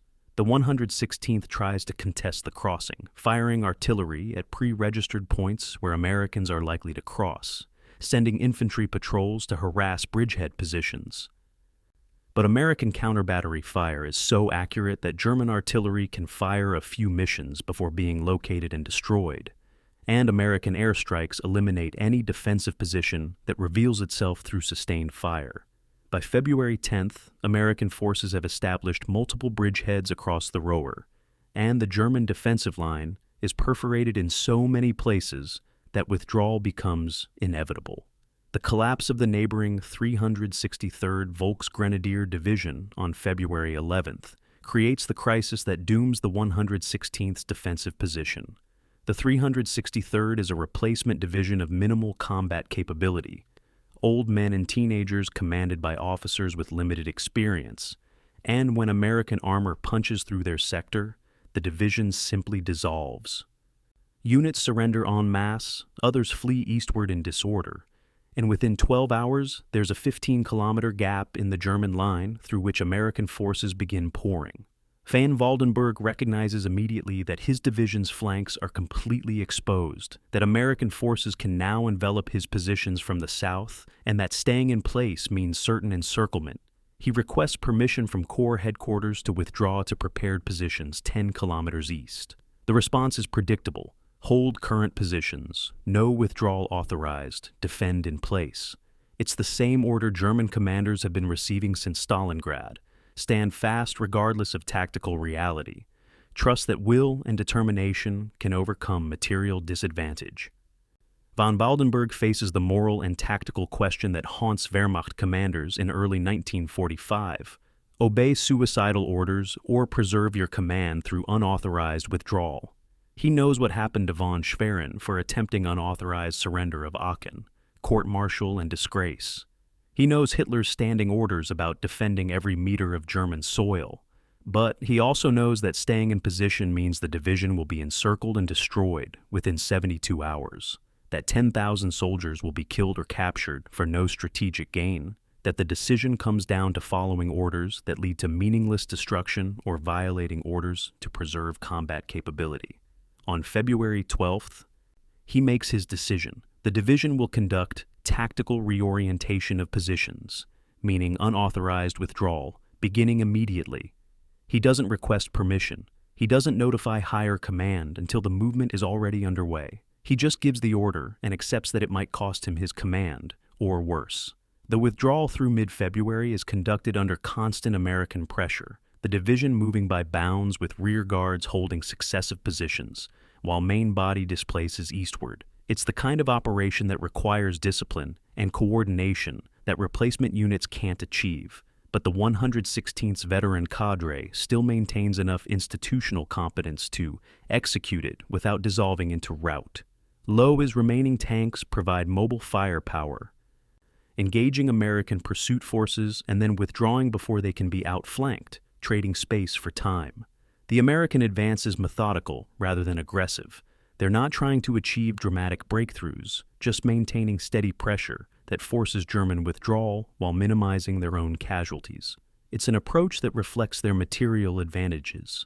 Why take risks when you can just grind forward steadily and let the Germans exhaust themselves retreating? The civilian impact of the fighting becomes impossible to ignore as the battle moves into German territory proper. The division withdraws through Rhineland towns where soldiers grew up, past houses they recognize, through streets they walked as children. The towns are partially evacuated. Most civilians fled west ahead of the fighting, but thousands remain. Elderly people who refuse to leave homes, families with nowhere to go, officials trying to maintain some semblance of civil order. Wolfe's company passes through his hometown on February 19th, and he sees his family home, the machine shop where his father worked before being killed in an Allied bombing raid, the apartment where his mother and sister lived before evacuating to relatives in Bavaria. The building is intact but abandoned, windows broken and door hanging open, evidence of hasty departure or possibly looting. He wants to stop, to go inside and see if anything remains of his childhood, but there's no time. The company is moving, Americans are perhaps 2 kilometers behind, and stopping means being left behind or captured. He passes his home without stopping, watching it disappear in the truck's side mirror, and realizes he'll probably never see it again. The Germans are defending their homeland by turning it into a battlefield, destroying the places they're trying to protect. March 2nd brings the American crossing of the Roer River in strength. Multiple divisions advancing on wide front with objectives including the Rhine River and the Ruhr industrial region. The 116th has withdrawn to positions near Auskirchen, approximately 30 kilometers from the Rhine, and the operational question is no longer whether American forces will reach the Rhine, but when and whether any German forces will escape the approaching encirclement. Von Waldenberg submits withdrawal requests to Corps Command almost daily, each one denied with orders to maintain current positions and prepare for counterattack. The promised counterattack never materializes because there are no reserves to conduct it. Germany's strategic situation has devolved to dark comedy. Commanders issue orders for operations that can't be executed. Soldiers hold positions they can't defend. And everyone pretends the situation is salvageable when the only real question is, how long until total collapse? The Ludendorff Bridge at Remagen becomes the symbol of Germany's disintegrating Western defenses when American forces capture it intact on March 7th. The bridge was supposed to be demolished to prevent American forces from crossing the Rhine, but through a combination of American speed and German incompetence, it falls into Allied hands before demolitions can be triggered. Von Waldenberg receives the news in an intelligence briefing and immediately understands the implications. Americans are across the Rhine, the last major defensive barrier before Germany's industrial heartland, and there's nothing to stop them except whatever forces can be scraped together and rushed to the crossing site. Within hours, the division receives orders to disengage from current positions and move to Remagen to eliminate the bridgehead. The order is operationally insane. The division is already fighting for survival in its current sector.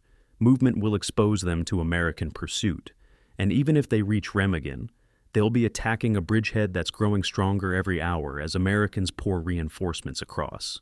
But orders are orders. The movement to Remagen on March 8th through 9th is a nightmare of disorganization and improvisation. Units moving by whatever routes remain open, while American forces pursue from the west and south. The division has to cross the Rhine itself to reach Remagen from the north, using ferry services and a single remaining bridge that's under constant American artillery fire. The crossing becomes a bottleneck, where units stack up waiting their turn, taking casualties from artillery and airstrikes while immobilized. Wolfe's company waits 8 hours to cross, sitting in trucks while American P-47 fighters strafe the approach roads, losing 11 men to air attack before ever reaching the river. When they finally cross on a barge ferry that's riding dangerously low in the water from overloading, Wolfe looks at the Rhine, the river that's supposed to be Germany's great defensive barrier, and realizes it's just water, no more defensible than any other river once the enemy has bridgeheads and overwhelming firepower. Geography can't save Germany. Nothing can save Germany at this point except miracle or surrender, and miracles seem in short supply. The attempted counterattack against Remagen Bridgehead on March 10th is a futile gesture, the kind of operation that happens because Hitler demands it rather than because it has any prospect of success. The division commits approximately 4,500 men and 14 operational tanks against American positions that now include 2 full divisions across the Rhine with armor, artillery, and air support. The attack makes minimal progress, penetrating perhaps 500 meters before being stopped by American firepower, and costs 890 casualties in 6 hours of combat. By afternoon, on March 10th, von Waldenberg orders withdrawal without waiting for authorization from higher command. It's the second time he's violated direct orders to preserve his forces, and he knows he's courting court-martial, or worse. But the alternative is feeding his remaining soldiers into a battle that can't be won for objectives that don't matter. Better to be relieved of command than to uselessly kill men whose only crime was following orders. The division withdraws from Remagen on March 11th and moves east into what will become the Ruhr Pocket, the largest encirclement of German forces in the Western campaign. Von Waldenberg writes in his diary that night, "I have requested withdrawal 47 times in 60 days. I have been overruled every time. We could have saved thousands of men if commanders were authorized to make tactical decisions based on battlefield reality rather than political fantasy. Instead, we followed orders, held positions that couldn't be held, launched attacks that couldn't succeed, and achieved nothing except maximizing our own casualties. I no longer care if I'm court-martialed. I care that I kept asking permission to do the obvious thing and being ordered to do the suicidal thing instead. It's the cry of professional military competence being overruled by ideological fanaticism, the frustration of soldiers who know they're fighting for a government that's leading them to destruction." The question that von Waldenberg and every other German commander faces in March 1945 is whether continuing to follow orders makes them loyal soldiers or accomplices to Germany's national suicide. The answer will come in the ruins of the Ruhr, where the 116th Panzer Division will fight its final battle not for victory, but simply because there's nowhere left to retreat. April 1st, 1945, noon. Gefreiter Hans Wolf stands on a hillside east of Wuppertal, looking at what used to be Germany's industrial heartland, and is now a 70-kilometer trap, closing around 320,000 German soldiers. The view should be impressive, the Ruhr Valley spreading below, factories and cities and rivers that made Germany an economic powerhouse. But everything visible is damaged or destroyed. Allied bombing has reduced most industrial facilities to rubble. The few factories still operating produce smoke from fires rather than manufacturing. Roads are clogged with military vehicles moving in aimless patterns, units trying to reach positions or escape encirclement, but mostly just burning fuel without achieving anything. Wolf has been in the Wehrmacht for 10 months, fought from France to Belgium to Germany, survived battles that killed most of the men he trained with, and now he's trapped in a pocket with no way out, holding a sector that can't be held, following orders from commanders who themselves are following orders from people who've lost connection to reality. An NCO he respects described their situation this morning.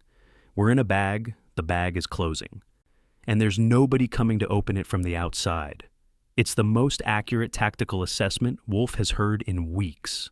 The Ruhr Pocket forms when American forces complete a double envelopment on April 1st, the U.S. 1st and 9th Armies linking up near Lippstadt and encircling Army Group B with its entire defensive force.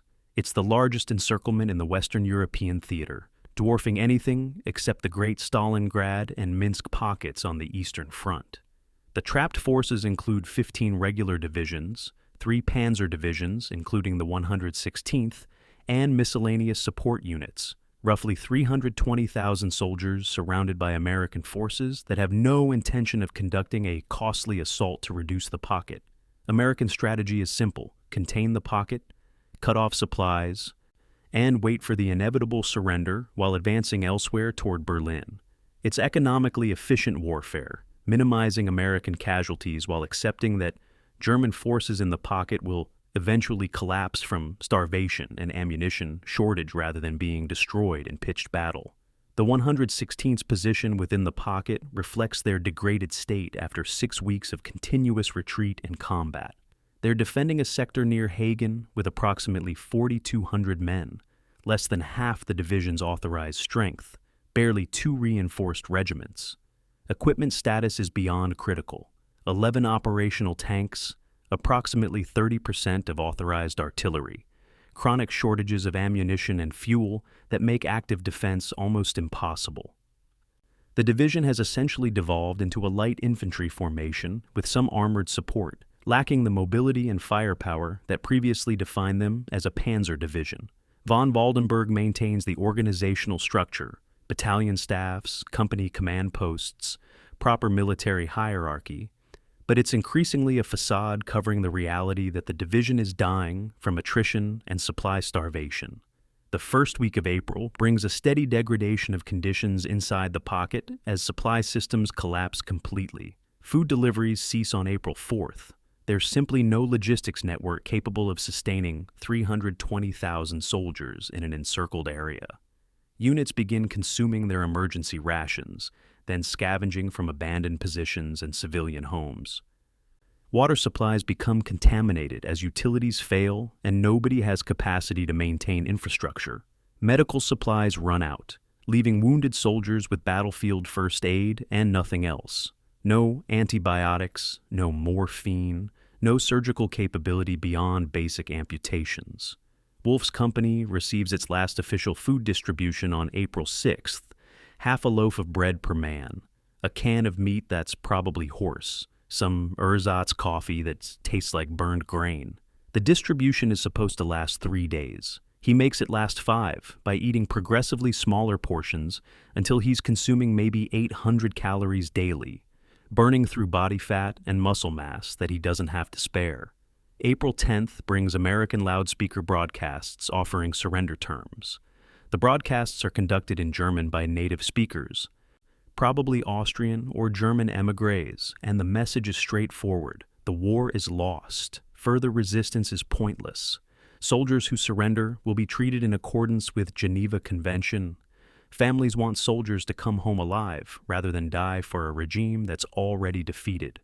The broadcasts are psychologically effective. Wolf watches German soldiers listening with expressions that range from anger to despair to relief that someone is finally saying what everyone knows to be true. But surrender isn't simple.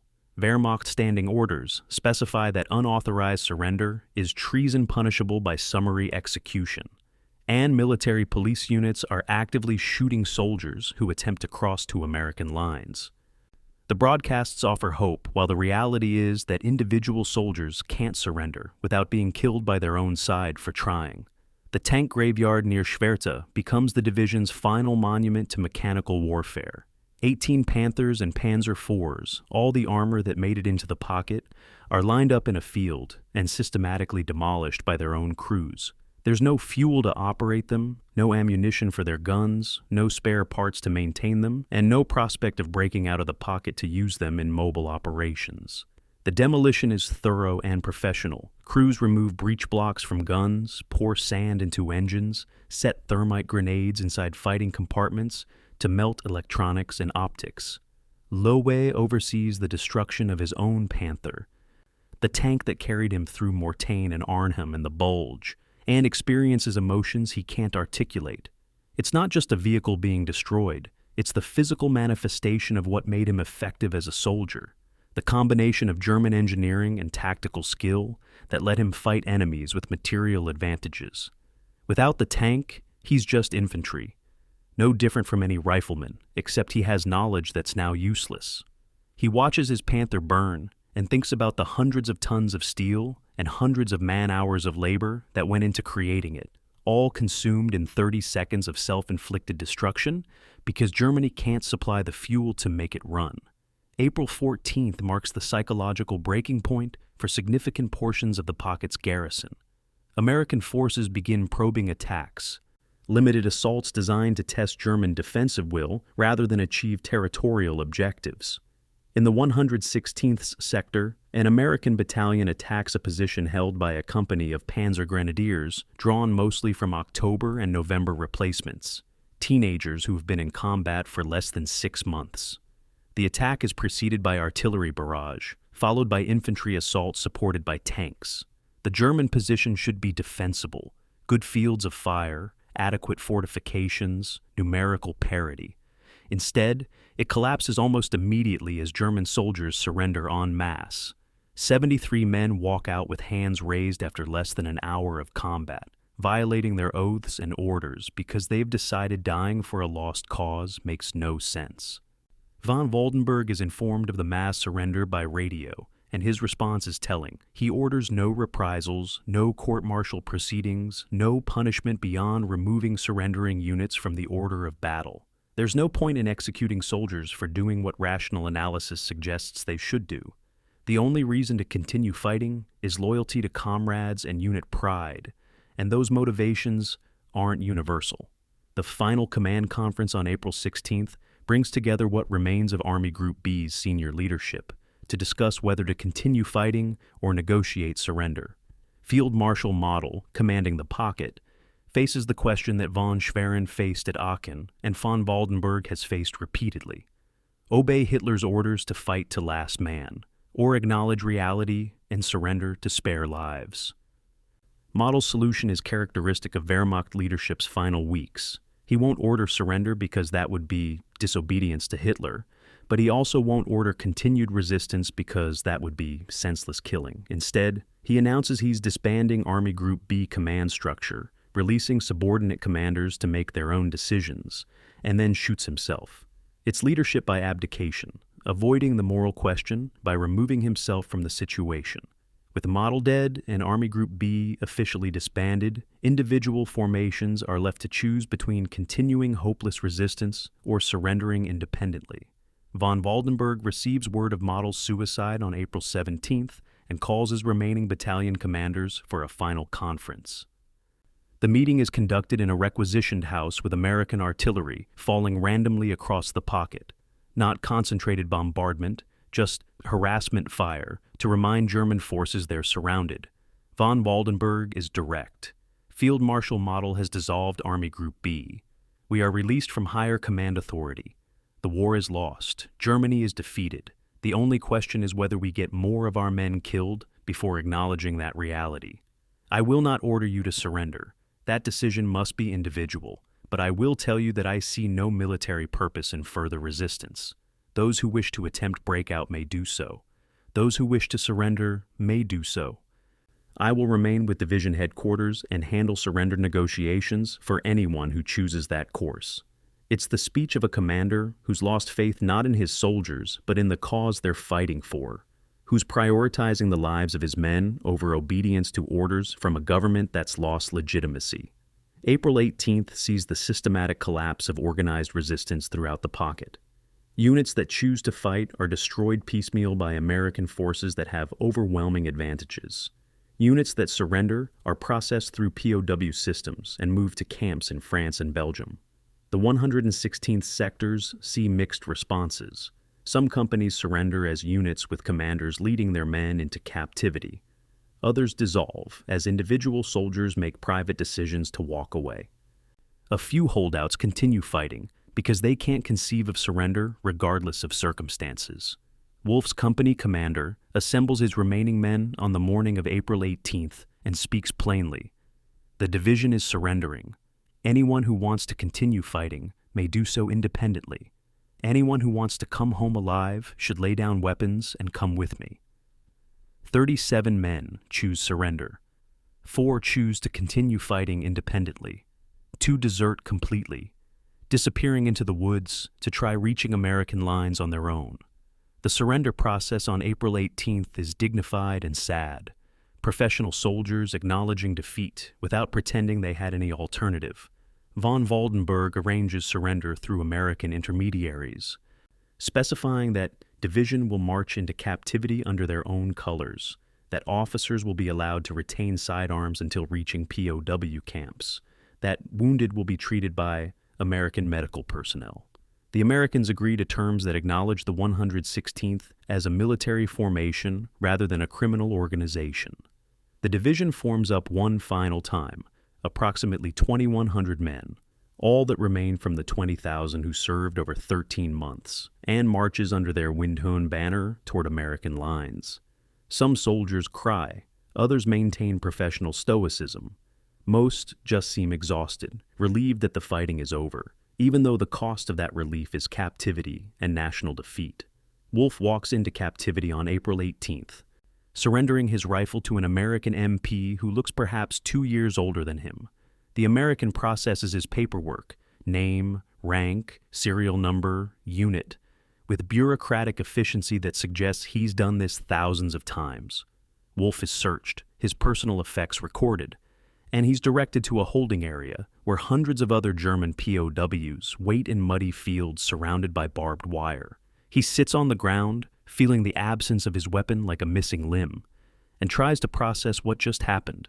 For 10 months, he's been a soldier, following orders, fighting battles, surviving combat that killed thousands of men he knew.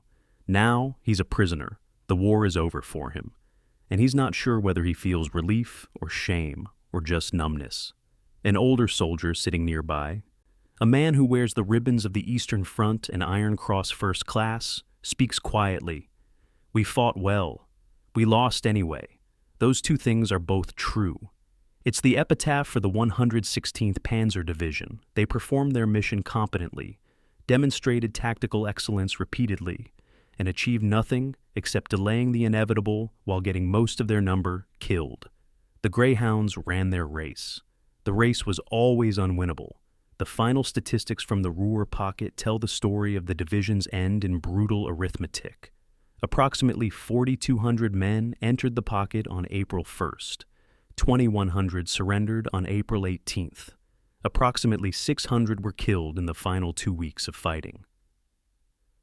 The remaining 1,500 are listed as missing. Some may have escaped the pocket independently. Some may have deserted and blended into civilian population. Some likely died in circumstances where their bodies weren't recovered or identified. The division that activated in March 1944 with 16,000 men, that fought across France and Belgium and Germany, that earned legendary reputation and faced impossible odds, ceases to exist on April 18th, 1945. The Windhund banner is captured by American forces and eventually ends up in a military museum. The survivors scatter into POW camps across Western Europe, carrying memories of battles that seem increasingly meaningless as Germany's complete defeat becomes undeniable. And historians will argue for decades about what the division represented: tactical excellence serving evil, professional competence wasted on criminal objectives, or simply soldiers doing their jobs in impossible circumstances. All those interpretations are simultaneously true. The 116th Panzer Division was all those things and more, a formation that embodied both the Wehrmacht's capabilities and the fundamental bankruptcy of what they were fighting for. Their story ends not with dramatic last stand, but with quiet surrender in muddy fields, weapons stacked and soldiers marching into captivity. The Greyhounds finally stopped, not by enemy action, but by the simple reality that there was nowhere left to run. June 12, 1945. A British POW camp in northern France. 68 days after Germany's unconditional surrender. Hauptmann Erich Löwe, former tank commander and acting battalion commander of the 116th Panzer Division, sits across a wooden table from a British intelligence officer conducting what's officially termed screening interview, but what both men understand is an interrogation designed to identify war criminals. The officer, a major named Richardson, who speaks German with a slight Oxford accent, is reviewing Löwe's service record and asking pointed questions about specific operations. Was the division involved in reprisals against French civilians near Beauvais in August 1944? Were prisoners executed during the retreat from France? Did the division employ forced civilian labor during defensive preparations in Germany? Löwe answers carefully, honestly where he can be without implicating his soldiers, evasively when honesty would put men he commanded in danger. The interrogation isn't hostile exactly, but Richardson's demeanor makes clear that Wehrmacht soldiers exist in a gray zone between legitimate combatants and criminals serving a criminal regime. Every answer Löwe gives is being evaluated against a backdrop that he's only beginning to understand: newsreel footage of concentration camps, testimony from survivors of Nazi atrocities, a historical reckoning that transforms soldiers like him from warriors into potential accomplices to genocide. The screening process reveals truths that many Wehrmacht soldiers genuinely didn't know. or didn't allow themselves to know during the war. POW camps have newsreel screenings showing Allied forces liberating Bergen-Belsen, Buchenwald, Dachau. The footage is graphic and undeniable. Piles of corpses, walking skeletons in striped uniforms, gas chambers and crematoria, the industrial infrastructure of mass murder. Löwe watches these films in a camp theater with 500 other German POWs, and the reactions around him range from shock to denial to quiet weeping. Some soldiers insist it must be Allied propaganda, that footage is faked or exaggerated to justify harsh occupation policies. Others admit they heard rumors of camps but assume they were for criminals and political prisoners, not sites of genocide. A few, mostly Eastern Front veterans, acknowledged they saw things that suggested systematic killings, but that speaking about it was dangerous, and that they weren't directly involved, so they didn't ask questions. Löwe himself falls into the category of soldiers who suspected terrible things were happening, but who compartmentalized that knowledge because confronting it would have required impossible moral choices. Now, sitting in a POW camp watching footage of what his government did, compartmentalization is no longer possible. The interrogation specifically addresses whether the 116th Panzer Division participated in war crimes as defined by evolving Allied legal standards. Richardson's questions focus on 14 specific incidents drawn from witness testimony and captured documents. Execution of prisoners during the Ardennes Offensive, use of civilian shields during urban combat at Aachen, forced labor in defensive construction near Düren, and most seriously, participation in reprisal executions against French and Belgian civilians suspected of supporting resistance fighters. Löwe's responses are truthful to the extent that truth serves his men's interests. Yes, prisoners were killed during the Ardennes, but in the chaos of combat, not a systematic policy. Yes, forced labor was used, but that was standard Wehrmacht practice across all units, not unique to the division. Yes, civilians were shot in reprisals. He personally witnessed executions near Beauvais, but those were ordered by security units, not the division's regular combat formations. It's a careful line he's walking, acknowledging enough to seem cooperative while maintaining that the division's conduct, while not perfect, didn't rise to the level of systematic criminality.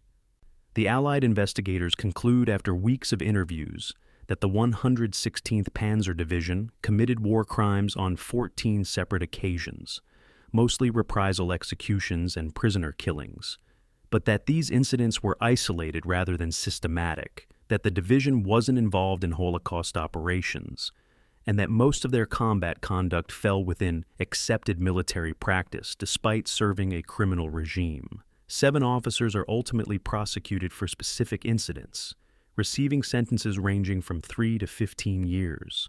The division as an institution is rated as operationally complicit in Nazi Germany's criminal war, but distinguished from SS formations that were directly involved in genocide. It's a verdict that satisfies nobody. Too harsh for the soldiers who believe they fought honorably, too lenient for critics who argue that serving the Wehrmacht at all made them accomplices to crimes, regardless of personal conduct. Gefreiter Wolf's POW experience differs from Löwe's, because enlisted men face different screening and different questions. He's held in a camp in Belgium, processed through a bureaucratic system designed to separate hardcore Nazis from ordinary conscripts. The screening interview is brief. His interrogator, an American captain, reviews his service record and asks a handful of questions. Did you ever see Allied prisoners mistreated? Did you participate in actions against civilians? Were you a member of the Nazi Party? Wolf answers no to all 3, which is substantially true, and he's categorized as non-political soldier, eligible for early release once the POW system processes his paperwork. But being classified as non-political doesn't resolve the moral questions that haunt him. He fought for a government that conducted industrialized genocide. He killed Allied soldiers who were fighting to stop that genocide. The fact that he personally didn't murder Jews or participate in war crimes doesn't change what his service supported. He writes in a letter to his mother that eventually reaches her in Bavaria, "I did my duty as a soldier. My duty was to an evil government. I don't know how to reconcile those two facts." The survivors' fates vary dramatically based on when and where they were captured. Soldiers who surrendered to Western Allied forces generally spend 1 to 3 years in POW camps before repatriation to Germany. Conditions are adequate: sufficient food, basic medical care, boredom rather than brutality. Soldiers who were captured on the Eastern Front, or who end up in Soviet custody, face drastically different circumstances. The Soviet Union holds German POWs as labor for reconstruction, and mortality rates in Soviet camps are approximately 20%, soldiers dying from disease, malnutrition, and abuse. The 116th had relatively few men captured by Soviets since they fought almost exclusively on the Western Front from June 1944 onward, but those few who do end up in Soviet hands mostly don't return. Approximately 300 of the division's survivors die in Soviet captivity between 1945 and 1953. The psychological aftermath for survivors manifests in ways that won't be clinically understood for decades. Modern terminology describes PTSD, survivors' guilt, depression, substance abuse.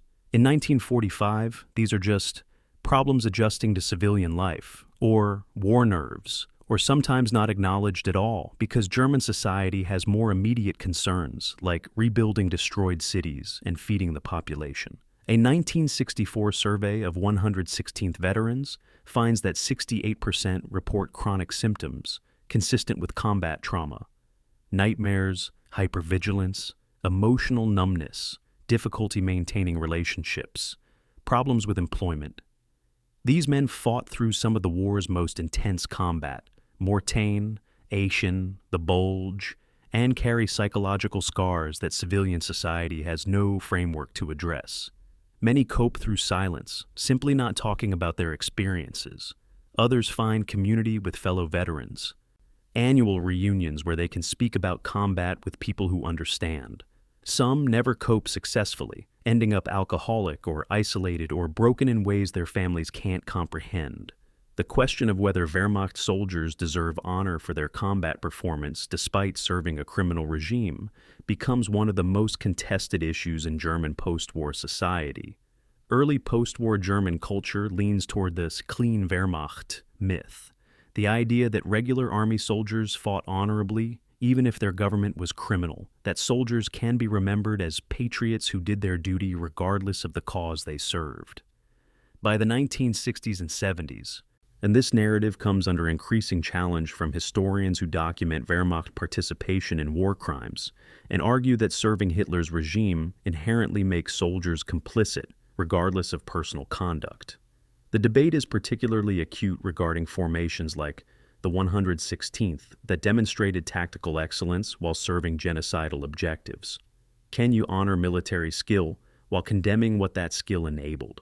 Von Waldenberg's post-war life encapsulates this tension. He's released from British custody in 1947, returns to Germany, and lives quietly in Bavaria until his death in 1972.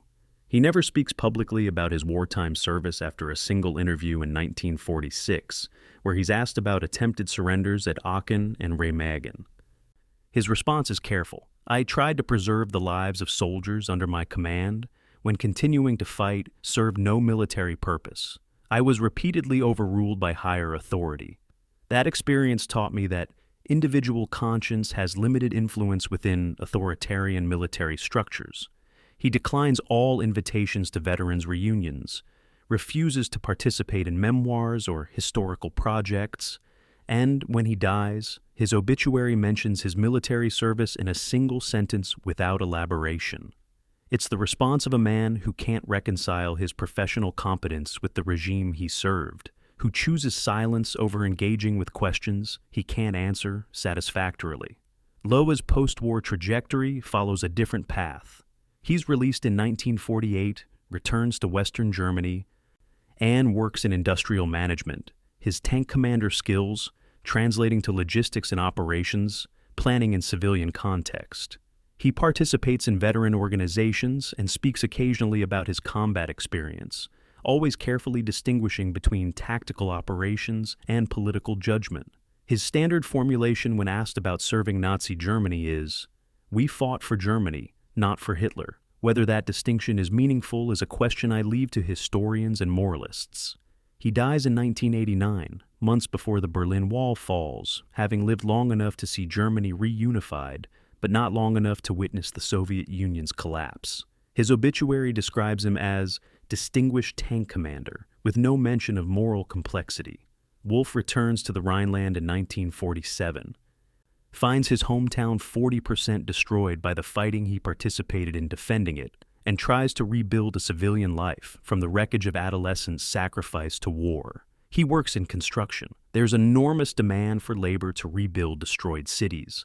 Marries, has children, and rarely speaks about his combat service except in the briefest terms. His children will later report that he had nightmares throughout his life, that certain sounds, fireworks, car backfires, would trigger startle responses, that he couldn't watch war movies or tolerate discussions of military history. He dies in 2003 at age 78, one of the last surviving members of the division's March 1944 cadre. His children find his wartime diary among his effects after his death, a journal he never mentioned keeping, documenting his experiences from August 1944 through surrender in April 1945. The diary is precise about combat operations and almost completely silent about emotions or moral judgments. It reads like a technical report on warfare written by someone who couldn't afford to feel while experiencing it. The division's historical verdict remains contested into the 21st century. Military historians studying late-war Wehrmacht operations cite the 116th as an example of tactical excellence under adverse conditions, a formation that consistently achieved favorable casualty ratios, demonstrated operational flexibility, and maintained unit cohesion despite being repeatedly destroyed and reconstituted.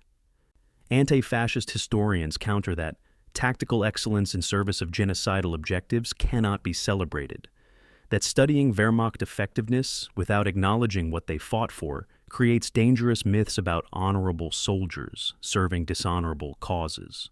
The truth accommodates both perspectives. The 116th Panzer Division was simultaneously a highly effective military formation and a tool of history's most murderous regime.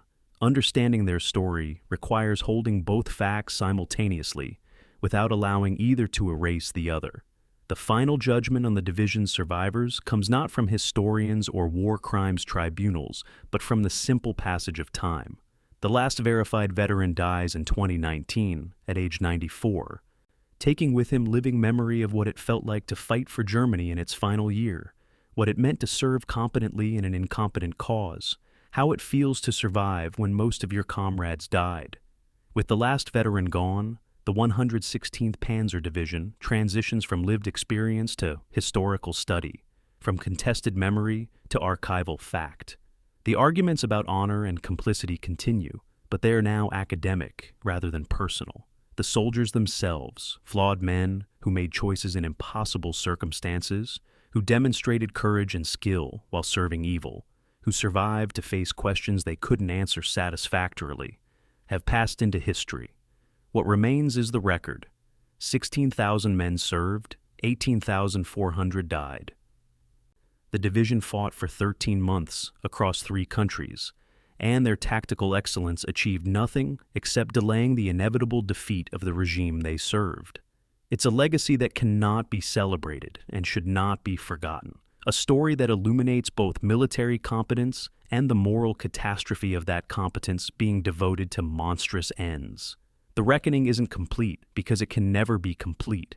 The questions the division's story raises are fundamentally unresolvable, ensuring that the 116th Panzer Division remains both historical fascination and moral warning for as long as people study the Second World War.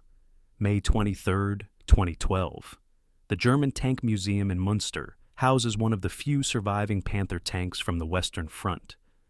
Its armor scarred by impacts from weapons that didn't penetrate, its turret frozen at an angle suggesting it died mid-engagement. Standing before this machine is Werner Schmidt, age 89, one of the last 3 living veterans of the 116th Panzer Division. Schmidt served as a Panzer Grenadier from October 1944 through surrender, saw combat in the Hurtgen Forest and the Ruhr Pocket, and spent 2 years in Allied POW camps before returning to civilian life. He hasn't visited a tank museum in 67 years, deliberately avoiding places that trigger combat memories. But his grandson convinced him to come, thinking the old man might want to see artifacts of his service before he dies. Schmidt stands silently before the Panther for several minutes, one hand touching the cold steel of the hull. And when he finally speaks, it's in a voice so quiet, his grandson has to lean close to hear. "This is what we were. Beautiful machines, terrible purposes. I'm glad it's in a museum. That's where it belongs, remembered but not celebrated. It's the epitaph of a generation. Soldiers who fought skillfully and lost completely, who survived to old age carrying knowledge they couldn't share and questions they couldn't answer. The academic study of the 116th Panzer Division begins almost immediately after the war ends and continues with increasing sophistication into the 21st century. Early analyses focus purely on tactical operations, battlefield geometry, kill ratios, operational decisions stripped of political context. The U.S. Army War College uses the division's Arnhem response as a case study in rapid reaction to unexpected enemy operations, teaching generations of American officers how the Germans managed to counter market gardens so effectively. British military academies study the Aachen battle as an example of urban warfare's evolution, examining how both sides adapted tactics to terrain that negated most advantages of modern mechanized forces. Soviet military theorists analyzed the division's defensive operations as exemplars of how to trade space for time when facing overwhelming material superiority. These studies treat the 116th as a military problem to be analyzed. What made them effective? How did they achieve favorable outcomes despite disadvantages? What lessons can contemporary military forces learn from their operations? The moral reckoning with Wehrmacht military effectiveness develops more slowly and contentiously. Early post-war German historiography embraces the clean Wehrmacht narrative. Regular army soldiers were professionals doing their duty, distinct from SS formations directly involved in genocide. This interpretation allows German society to honor veterans' service without confronting complicity in Nazi crimes. By the 1960s, academic historians begin challenging this myth, documenting Wehrmacht participation in war crimes, collaboration with SS units, and institutional support for the Holocaust. The debate becomes particularly heated around formations like the 116th that weren't directly involved in genocide, but whose combat effectiveness enabled the Nazi regime to continue functioning. If you delay Allied victory by 3 months through skillful defensive operations, are you complicit in the murders that occur during those 3 months? The question generates more heat than light, dividing historians along ideological lines that have little to do with historical evidence and everything to do with contemporary politics. The statistical legacy of the 116th provides some objective measures of their combat performance stripped of moral judgment. Over 13 months of operations from March 1944 to April 1945, the division engaged 23 different Allied divisions, American, British, Canadian, and Polish. They achieved an overall kill-to-loss ratio of approximately 4.2 to 1 against Allied armor, meaning they destroyed 4.2 enemy tanks for every one of their own lost to direct combat. This ratio is extraordinary for late-war Wehrmacht operations, when German armored formations generally achieved between 1-to-1 and 2-to-1 ratios. The division's infantry operations showed similar effectiveness, achieving casualty exchange ratios, favoring German forces in most defensive engagements. These statistics demonstrate that the division's reputation for excellence wasn't just Allied propaganda or German mythology. They were genuinely more effective than most formations operating in similar circumstances. But the statistics also reveal the fundamental futility of tactical excellence when strategic position is hopeless. The division destroyed approximately 370 Allied tanks across 13 months of combat, an impressive figure that represents significant material loss for American and British forces. But Allied tank production in the same period exceeded 40,000 vehicles. The Western Allies replaced every tank the 116th destroyed in roughly 3 days of industrial output. The division inflicted approximately 15,000 Allied casualties, killed or wounded, across all their engagements. The Allies replaced those casualties from manpower pools that seemed inexhaustible to German planners. Meanwhile, the 116th suffered approximately 18,400 casualties, killed, wounded, or captured, from a total of 32,000 men who served in the division at various times. It's a 57.5% fatality rate, catastrophic by any standard, achieved while fighting enemies who could replace their losses faster than Germany could inflict them. The educational legacy of studying the division appears in unexpected places. The Battle of Aachen is taught in urban warfare courses at military academies worldwide, with students analyzing how both sides adapted to terrain that rendered traditional armored doctrine obsolete. The division's response to Market Garden appears in staff college curricula as an example of decentralized command, allowing rapid response to unexpected threats. The Bulge Offensive, including the 116th's role, is studied as a case study in operational planning divorced from logistical reality. How wishful thinking about fuel supplies and Allied responses led to strategic disaster despite initial tactical success. These lessons are taught purely as military problems, scenarios where students can learn tactical principles without engaging with the moral question of what those tactics enabled. It's knowledge separated from ethics, treating warfare as engineering problem rather than human tragedy. The memorial culture surrounding the division reveals German society's continuing ambivalence about honoring military service while acknowledging historical criminality. The primary memorial is in Düsseldorf, a simple stone monument that lists the division's battle honors and casualty statistics with no explicit moral judgment. The inscription reads, "In memory of the soldiers of the 116th Panzer Division who fell in the Second World War, in warning to future generations." It's carefully neutral language that acknowledges sacrifice without celebrating cause, remembering deaths without endorsing what they died for. Veterans organizations organize annual memorial services that attract progressively smaller attendance as the veteran population ages and dies. The 2013 ceremony, likely the last with living veterans present, draws approximately 40 people, including 3 veterans, their families, and military history enthusiasts. The tone is elegiac rather than triumphant, remembering fallen comrades without pretending their service was for noble purposes. The division's artifact legacy is scattered across museums and private collections. The Windhund banner was captured by American forces in April 1945 and eventually donated to the National World War II Museum in New Orleans, where it's displayed in a case explaining both the division's combat record and the regime it served. Individual equipment, helmets, uniforms, weapons, appears in collections worldwide, valued by militaria collectors for historical significance and by neo-Nazis for its association with German military prowess. This dual audience creates uncomfortable questions for museums about whether displaying Wehrmacht equipment glorifies fascism or preserves historical evidence. Most institutions resolve the tension by contextualizing artifacts with information about Nazi crimes, ensuring that appreciation for German military engineering doesn't translate into admiration for the regime that equipment served. The American veteran perspective on facing the 116th adds complexity to the division's legacy. Several memoirs and oral histories from U.S. soldiers who fought against them describe a grudging respect for their tactical competence combined with relief that Germany couldn't field more units of similar quality. One American tank destroyer commander who engaged the division at Verdun describes the experience. "They were the best enemy we faced, professional, aggressive, smart. They made mistakes less often than other German units, and when you made a mistake facing them, you paid for it.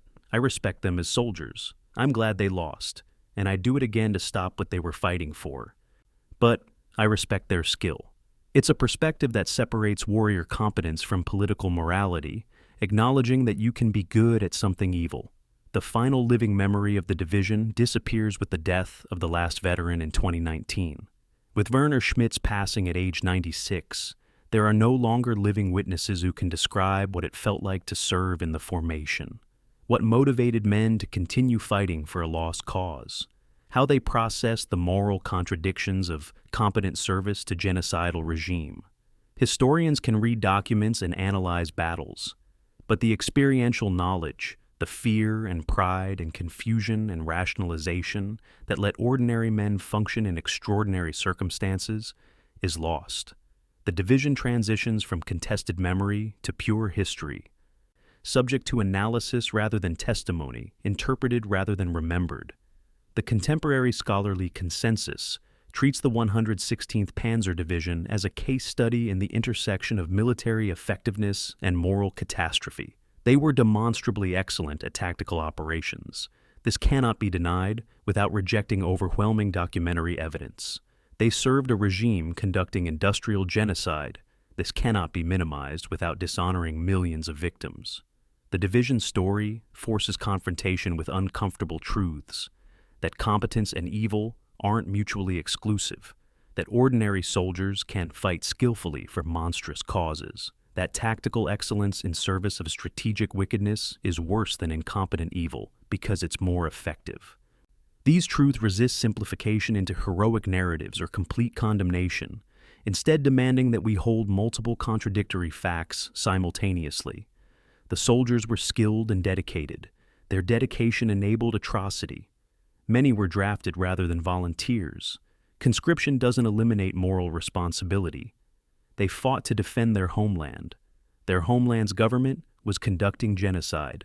The ghost that haunts military history is the 116th demonstration that a modern military formation can be simultaneously professional and catastrophically misused, that tactical excellence provides no moral justification when the strategy it serves is criminal.